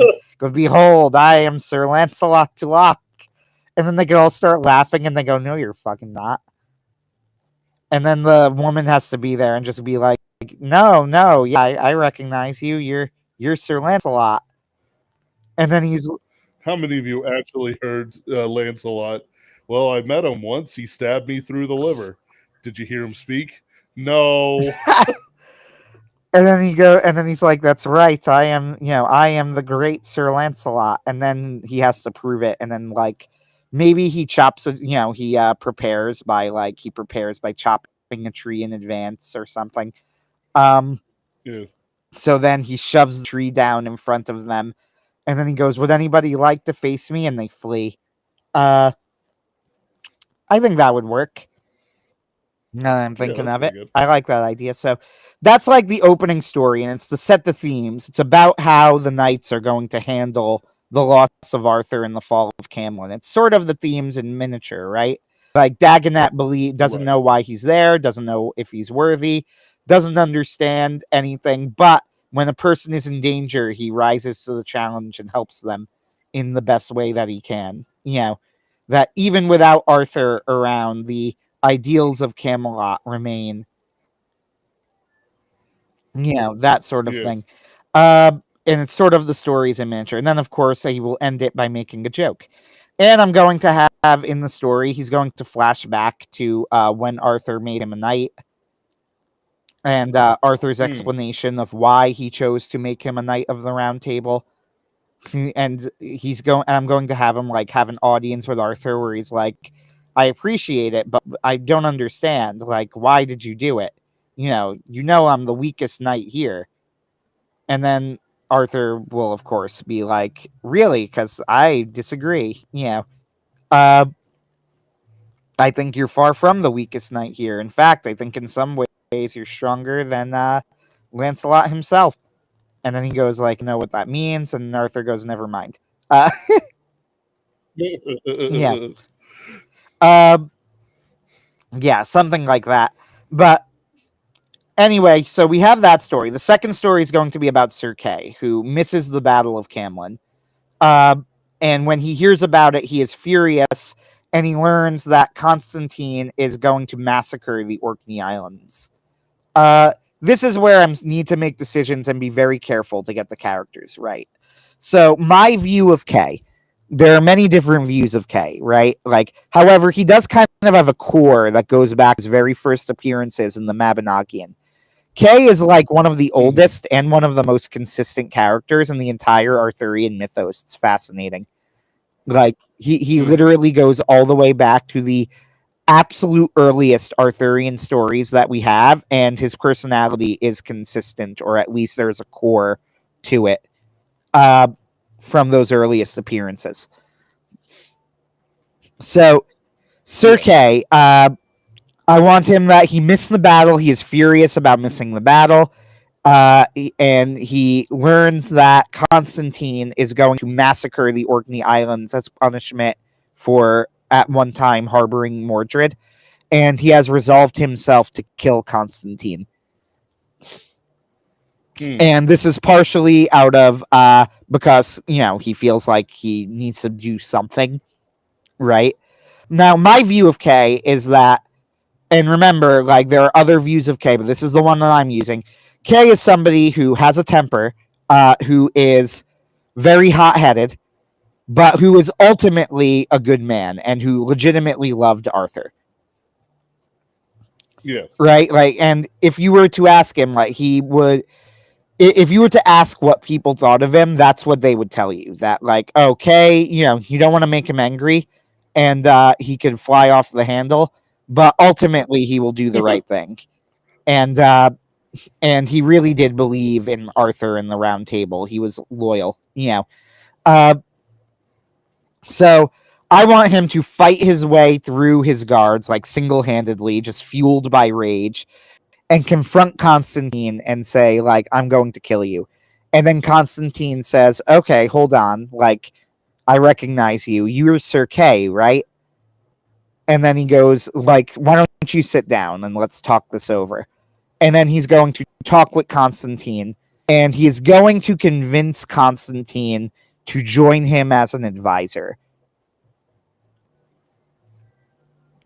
Or to have Constantine hire him as an advisor.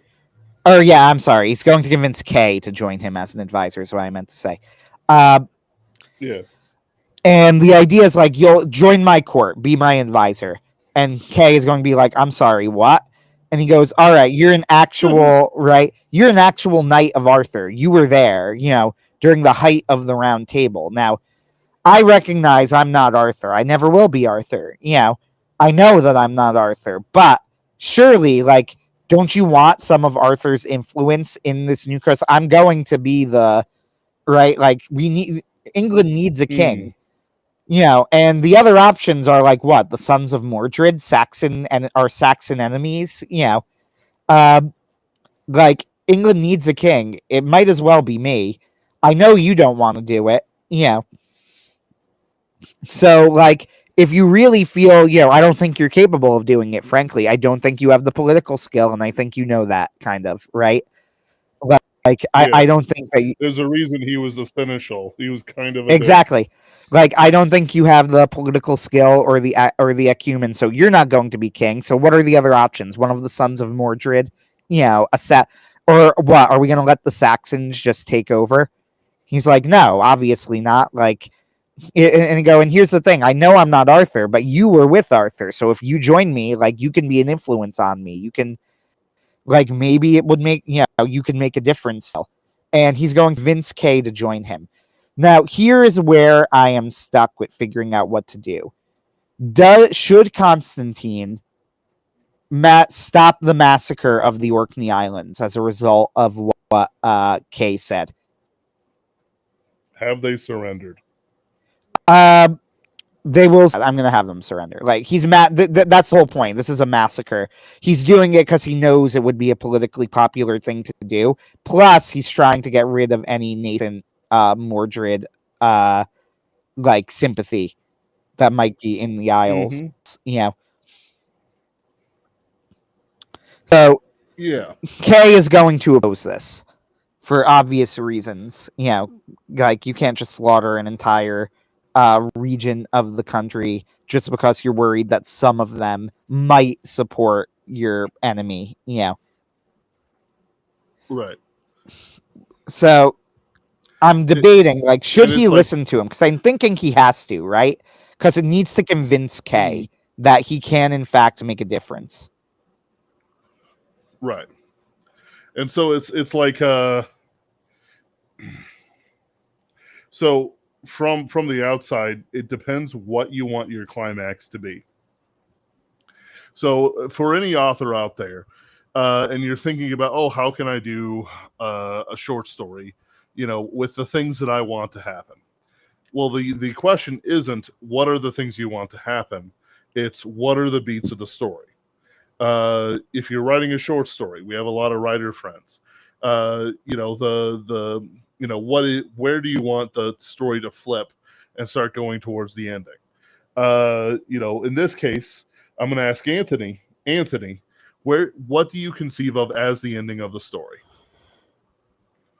So, where the story is going is that the next story after this one is going to be that Bedivere is going to meet with Constantine. He has heard about him, and unlike Kay, he is willing to hear. Like, he goes, I don't know about this guy yet. Like, I've heard rumors of things going on. I want to meet with him myself.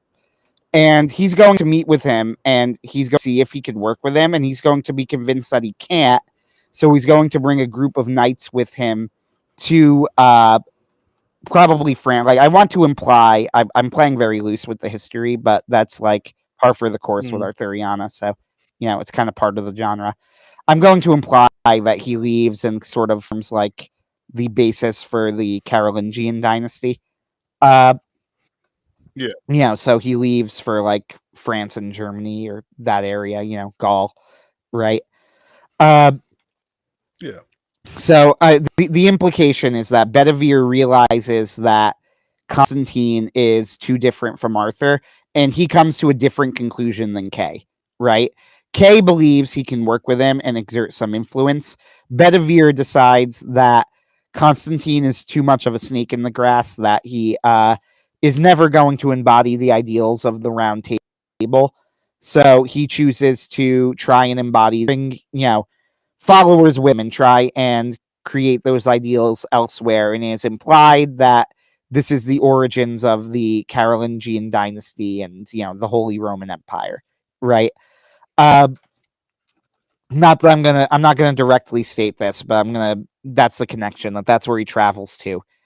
Like, where are you going? I don't know, somewhere in Gaul, right? And then we're going to try Right. and see what we can do there, to bring back and start to meet with the Pope, and deal and talk with things, right? Stuff like that, Um, Yeah. okay, so I Bedivere hear does there's this. troubles from the Moors, blah blah Right, blah. exactly.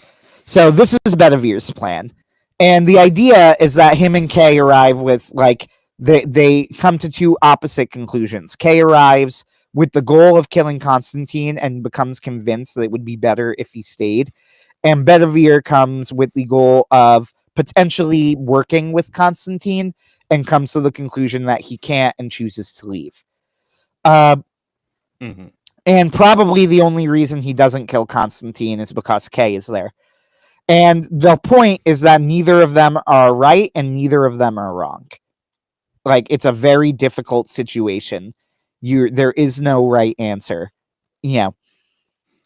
Uh, and then finally, the fourth story, which is, and then of course there's the last fight of Sir Lancelot afterward, but the fourth story will be about Guinevere. And it's going to be that Constantine meets with Guinevere, and who is in a nunnery. And he says, all right, here's the deal. Like, I am going to have you executed. And in fact, I have every right to do so, to execute you, because you committed adultery. It is well known. In fact, I could do it and say that I'm doing it in the name of Arthur. And, the people would probably be on my side. Like, I have an extremely legitimate claim, Uh, and he goes, because to be honest, I am worried that you're going to gather some sort of followers around you, and I don't want to deal with that. And then he'll tell her, however, there is an alternative. You can marry me. And if you marry me, and then that will give me legitimacy that I am continuing, like the legacy of Arthur and Camelot. And then I won't kill you. And Guinevere chooses to die. And she gets executed.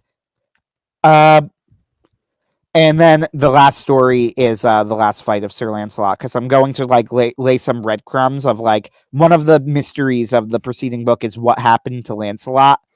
Like, why isn't he there? Mm-hmm. Where did he go? And Guinevere is going to hint that she knows something about it, that she met him at some point. And then the full story will be revealed in the last fight of Sir Lancelot, which is that, of course, Lancelot meets with Guinevere and asks her to run off with him, and Guinevere refuses. So Lancelot goes off on his own and joins a monastery. Okay, so this is the plot structure. Now, what I'm leaning towards right now is that Constantine does convince, Kay does convince Constantine not to massacre the Orkney Isles, which convinces Kay that he can have an influence on Constantine, like that he could do some good. But when Bedivere meets with him, Bedivere realizes that to Constantine, this was only a shrewd political move, that he wants Kay on his side to legitimize him, and because Kay is a mighty knight, that he realized, you didn't really care about his advice about not massacring the Orkneys. You just made a calculated political decision. You don't really mean any of it. You would have killed them in a heartbeat, right? Without a second thought. The other thing, too, is I'm wondering what Kay's reaction would be with Guinevere, because I cannot imagine Kay being okay with the plan to execute Guinevere, right? He just doesn't tell him. No, because it has to be public when he executes her. So Kay would know. The only thing I could think of is that Kay goes up to Guinevere and offers to kill Constantine for her, and Guinevere tells him not to. Yeah, that could work. I can imagine Like that they have this whole thing, and Kay first advisor, he's like, I think you should marry her. And she goes, well, Arthur, and she goes, well, Arthur isn't dead. And it's like, Arthur's not coming back. You know it, right? Like, he was taken to Avalon. We don't know that he's right. Like, we don't know that he's dead. And then he right. goes like, come on, like you saw the injury. He's not coming back. And then Kay's going to go, I'm going to be honest. I think you should marry him. And then she's going to go, no. And then Kay's going to get mad. And then he's going to yell at Guinevere about it. And she's not going to budge. And then the real emotion of Kay, because Kay's a big softie, is going to be like, then I'll kill him for you. Yeah. He's like, then I'm not going to let him kill you. I will kill him for you if that's what it takes. And then Guinevere's going to tell him, no, he needs you. Without you, England would fall into chaos, right? Yes. I think that works, and I think Bedivere probably is already gone. He might meet with. In fact, I think he might meet with Guinevere. I might have him meet with Gwen. Like after his meeting with Constantine, he learns about what he's going to do to Guinevere. So he meets with Guinevere and offers to take her with him, and Guinevere opts to stay and like kind of face the music. Right. No, I'm not going to leave. I'm here to live out my penance. I'm not here to run away. Right? I'm not going to like move to a different life. Right? Right. She shows actual repentance for, quite frankly, the evil that she's done. Yeah, exactly. She's an actual repentant. So Bedivere can be like, hey, there are rumors that like I met with Constantine. I think it's legit. Like there are rumors that he's going to try and execute you. Like you could come with me. Like I'll bring you with me. I'm going to be meeting with the Pope, and then we're going to be trying to start the Round Table project again in Gaul somewhere, right? Like something like that. And Guinevere is going to say, like, I can't go. I'm here as a penitent. I am not here I'm not trying to run away. I stay, and whatever happens to me, that's God's providence, right? And then Kay is going to tell her, like, I think you should marry him because he'll kill you, right? And honestly, it might be good for the country. And she's going to go, no, Arthur's still alive. I know you don't believe it, but I know he's still alive. And he goes, and also, I've now made a vow. I'm a nun now, right? Like this is my penance. I can't just leave. And that's when he says, well, then I'll kill Constantine.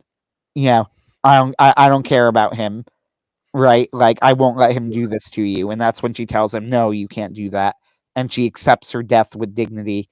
And then you have the big mystery of like, where is Lancelot? Kay could even get angry about it. Like he could curse Lancelot's name, and Guinevere could be like, what, maybe I should go to him for help. And Guinevere could tell him like, oh, he won't come. Like, don't even, he's not coming. Don't even try. Yeah, I'm thinking this over. I do like the story arc. And then the final story is sort of the reveal of what happened to Lancelot, and then it's like he's broken. He's living he's a shell of himself. He's been living that way for 75 years. But the fact that like canonically in the story, if you do the math, at least I don't mention his age in the flashbacks, but I imagine him by the end of the story to be 110 years old. And the idea is that this is sort of supernatural, like kind of almost like in Genesis, right? Like God is not allowing him to die, type of thing. Right. That he's living ashamed of himself as a penitent, and yet he will not die. He won't even get, at least as weak as he should get. Like he ages, but not like normal men. Right. I mean, it's good stuff. Like the important thing is to layer on meaning, not necessarily to have, sort of like these grand ideas, right? Like we're not trying to write a fan fiction with the stuff we wanted to see. You know, if I wanted to write a fan fiction of Arthur, I'd put him in his glory days. You know, with all these different things happening as I would want them to be. You know, and it would feel really good in its own way. But you know, that's not quite, you know, right to how it should be. You know, we're beyond the ideas of fan fictions and stuff like that. It's better to create the new things to inspire new generations than it is to self gratify ourselves. And so I look forward to the story along with the Oedipus, not Oedipus.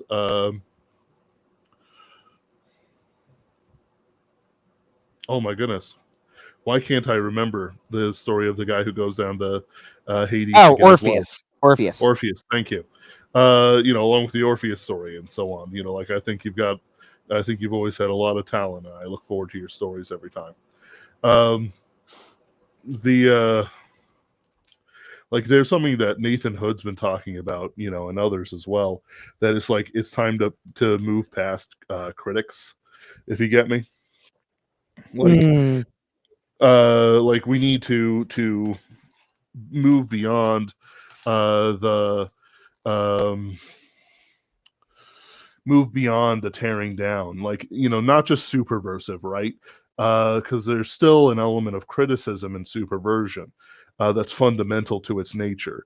Superversion by necessity criticizes subversion, right? But rather we have to move back in the cycle to the heroic, which, you know, it's something I'm seeking for myself.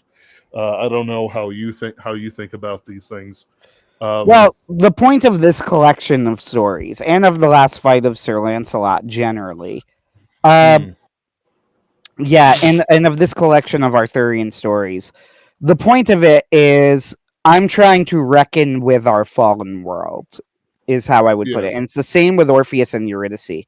Come to think of it, now that I'm thinking it over, that's kind of the theme of all of my work, right? Like, right, I am trying to grapple with the fact that the world is fallen, but there is hope. And yeah, that there is a happy ending essentially at the end of it all. Because, you know, it's been mentioned before. I wrote an article years ago, like, why are you even superversive? And it was something my sister said to me because I'm like, you're so cynical, right? Which I am just by nature. Um, and, like, the truth is, it's because this is going to sound like kind of weird, but, like, in the end, I'm kind of a big softy about it, right? Like, right. I don't. You're a sensitive young man. Right. That's not exactly what I'm gonna try and answer seriously before I acknowledge the funny. Uh, that's not exactly what I mean. Like, what I mean is, like, the truth of the matter is I am very cynical, but I very much want to believe in happy endings. Right? Like, I want to believe in it. And sure, you know, like, that I want to believe in, like, there's true love, there's happy endings, that everything is going to turn out okay, and that's the great Christian promise, right? Like, Yeah, the ultimate Christian promise. And always this is the struggle of faith, right? In the back of your mind, you're like, I have good reasons for my faith, but what if I'm wrong? Right? Um I don't think I'm wrong, otherwise I wouldn't be Christian. But what right. if? What if I'm wrong? You know, what if it's all pointless? I don't, I'm not doing it for anything. So, what Superversive is to show, like, yeah, there is meaning in the world. Like, there is a point to all of this, even if we don't understand it. And that's what I'm trying to grapple with. This is why, like, with these stories, it's about what happens after the fall of Arthur. Arthur dies, Britain's in shambles. Now, what do you do? Well, what did they do after Jesus died, right? Uh, what happened? What did it look like? Mm. They And the mourn. answer is, yeah, the real answer is not a happy one. Like, the answer is that most of them lost their faith. right?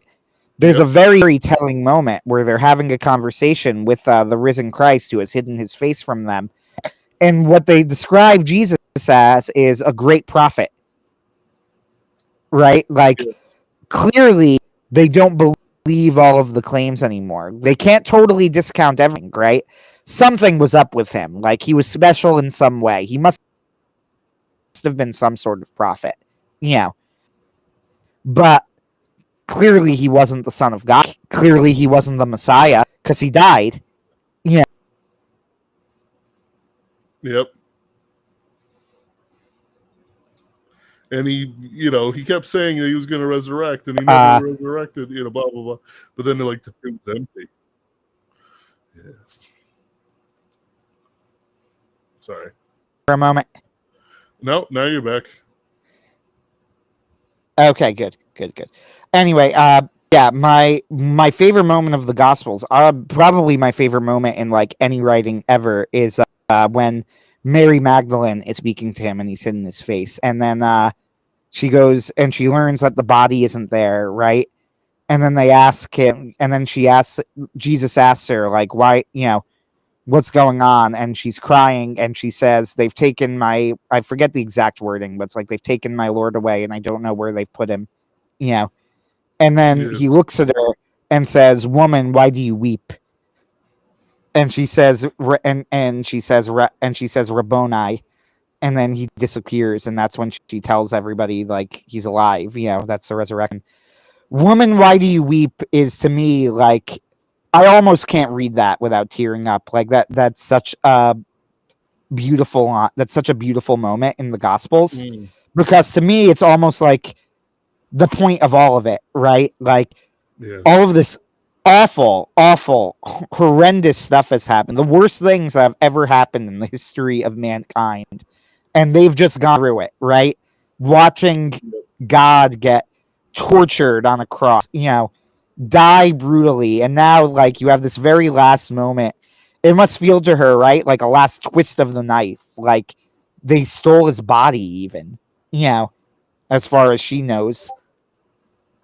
And that's where you have that one last line. Mm. Why do you weep? Right? And that's like, yes, that's it. That's the answer. Yeah.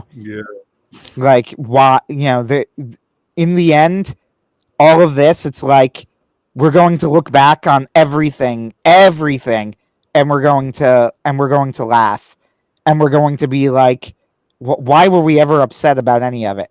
You know, Yeah. like he can say that to her after she just watched him die on a cross. Like, why are you weeping? And that's the answer, right? Like, in the end, we're going to look at like the fall of Camelot, and we're going to go like, well, then, why are we even upset about this? Right? Everything worked out. Yep. And that's what I'm hoping for. That's the great hope of, I think, all men. Was going to say all Christians, but of all men, right? That one day we can look at the world and we could go, oh, that's why, right? Like, it all makes sense now. It's none of it all mattered. None of it was arbitrary. None of it was, right, pointless. That God knew what he was doing. And we're going to be like, but like your brother died. It's like I'm going to have everybody's going to have tragedies happen in their lives, and then we're going to look back and we're going to be like, why did you weep? It's like, why are you even upset? Right? Like, Yeah. grief is for the moment. It's something that doesn't last. It's true. And it's what I tell people. It's like, I'm gonna meet him again in heaven. It's why the joke I made about Teresa of Lisieux, fangirling about Joan of Arc. Even though Joan doesn't necessarily want it, and it makes her kind of angry. Well, it's because that's kind of what heaven's like. You meet all the people, and all the people have fun bits to them. Like their quirks haven't actually disappeared. Heaven isn't some sort of weird melting pot where who you are is destroyed. Rather, who you are becomes true and what it always should have been. Hmm. And it's I'm going to meet my brother. Maybe he'll still be autistic, maybe not. But at the same time, I'll see him for who he truly is, and he'll see me for who I truly am. It'll be Right. a And wonderful day. the way that I think of it too is that what we're going to do is we're going to get into heaven and we're going to see everyone for how they truly are, including all of our flaws, and then we will laugh at how Yeah, ridiculous and silly that we were, you know, how foolish, how dumb, like that we could have ever done that, ever been that way.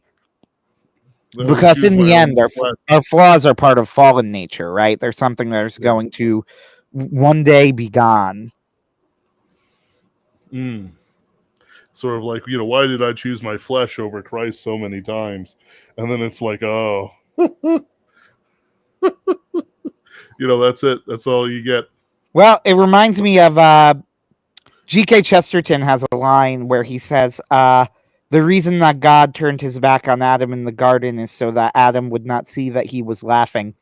And that sounds strange at first thought, but when you think for a moment longer, there is something to it. What he's saying is like, imagine you have a toddler who stamps her feet and like you go, no, you can't, you can't eat that. And they stamp their foot and go, well, I want it. And they take it and they go, I hate you. I'm never talking to you again. Right. Like they're very sincere in the moment. Uh, but you laugh because it's Yeah. ridiculous. Uh, I think that's the point he's making. Like, Adam, why did God turn his back? Well, because he was laughing. But this is a very serious situation. It is, but also it isn't. Right. Yeah. I mean, it's not like God didn't know what was going on. Right. He was very much aware of it. Uh, and there is something funny about it, right? Like you just gave up your inheritance as a child of God for an apple. It's Yeah. quite silly. It's We're quite not very ridiculous. we're not a very silly. We're not a very serious species, and that's all right. No, This it's a very important thing to remember that you can be mocked and should be mocked, kind of, right? Like why do you keep going back to like this is a random example. I'm not saying you or anyone specific. Like you mm, keep going back to pornography. Now pornography is evil and a very serious evil. I would not mock it, but also right, like I think yeah. that it must be destroyed. And yeah, like the fact that you keep going back to pornography, like what a ridiculous thing to do. How stupid. Mhm. You know, Yeah. like genuinely how utterly stupid you are to keep doing that. Like you sell your inheritance for a few seconds of carnal pleasure that you don't even feel good about another 30 seconds later. Yeah. It's it's true. Like, it always goes away. It never lasts. And yet, for some people it's dearer than any other political force on earth to have their senses gratified in that way. Hmm. uh, and even for the Christian man, you struggle with it. You want to get rid of it, but at the same time, it's like, but the pleasure, the physical nature, and it's like, but you literally believe in a dude that overcomes the world and everything in it, and all this other stuff, and it's like, yeah, but feeling good for 5 seconds, Right. the chemicals flying through your head, it's like, oh no, no, no. Anyway, it's yeah, it is funny. Like it's one of those things where I was at the death of my brother, even though I very much did my best to keep, that mindset in the moment I felt extreme grief and anger. And there wasn't much I could do about it, like what can a man do against the powers of the world at their height during COVID, and such things. There's nothing to do, except to bear it in its moment. And so how do I want to put it? Uh, uh, Hmm. So, in the end, in the moment of grief, I experienced some severe problems.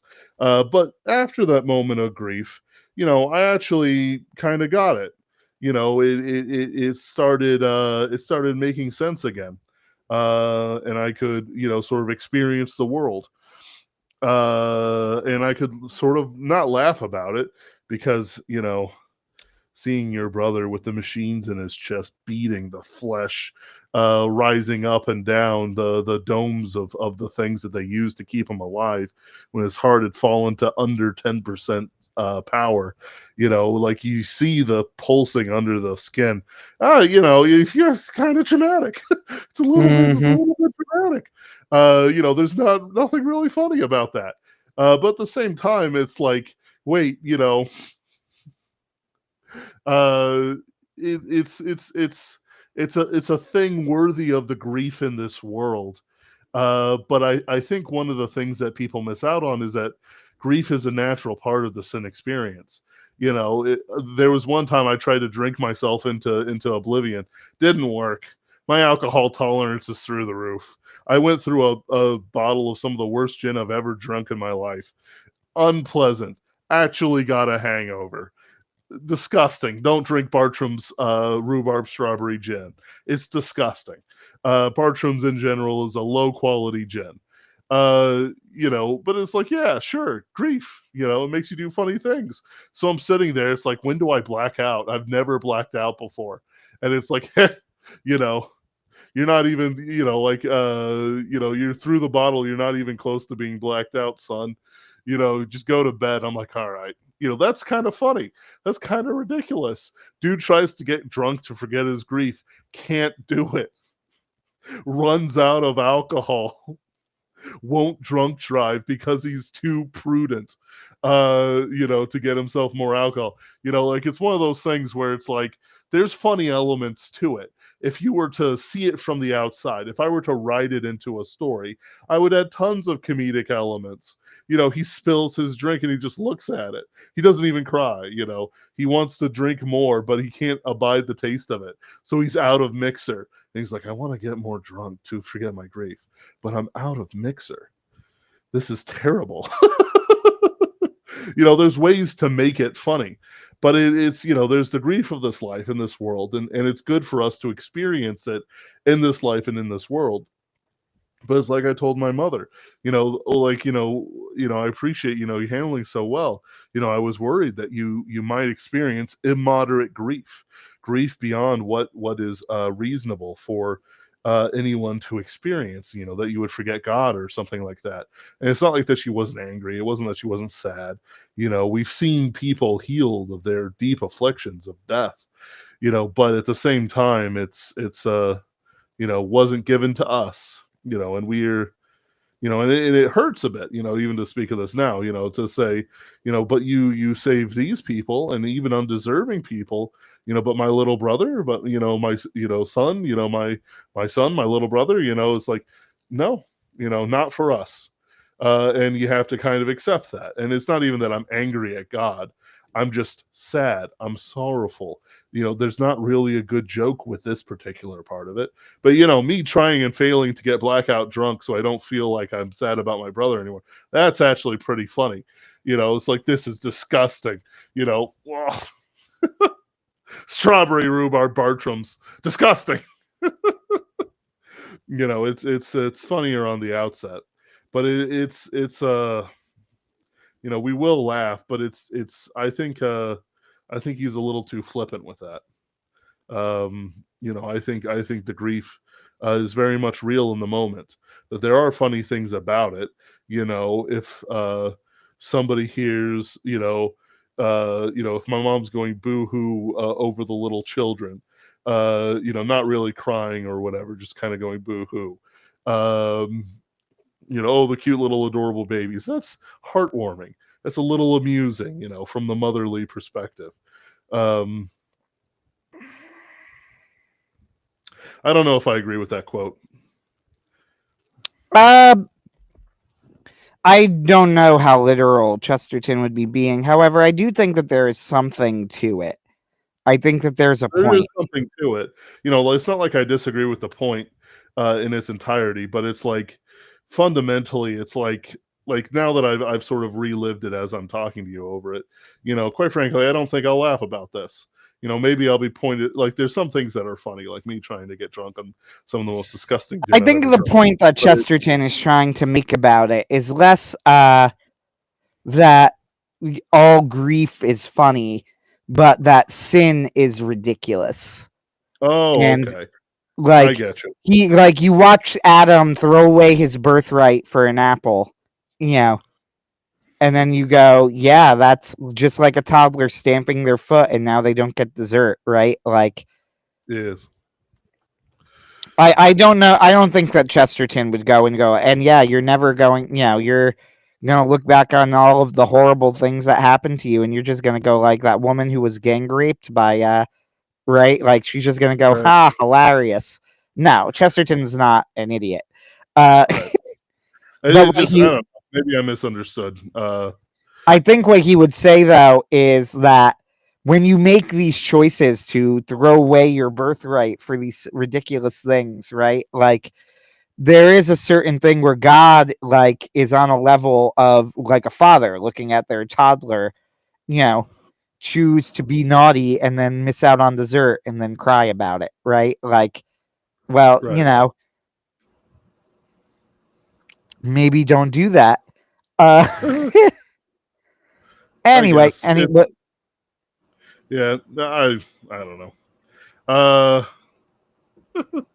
I had wanted to talk about other things, but we're fairly out of time. I do want to talk about them though in the near future. Do come by oh next yes. week, readers, listener, watchers. I want to thank you for joining us. We will have a crowd fund to announce next week for Pinkerton's Ghosts. I think it's pretty unique. Ooh. It's something that I promise you has not been done, even by men like John De La Rose, who is certainly a creative man in this industry. Uh, it's true. I don't think JDA has done it, or Vox, or anyone else. So I'm thinking No, this we're is a going to be very unique idea. yes. So we're going to be working on the Kickstarter all this week. We will have a news story for backers and a news story for the public tomorrow. I want to thank you for joining, and we appreciate all your support. I hope you're enjoying this on Twitter, on UATV, on YouTube, and I hope that you join us again next week for the announcement. Thank you very much, and have a wonderful week. God bless.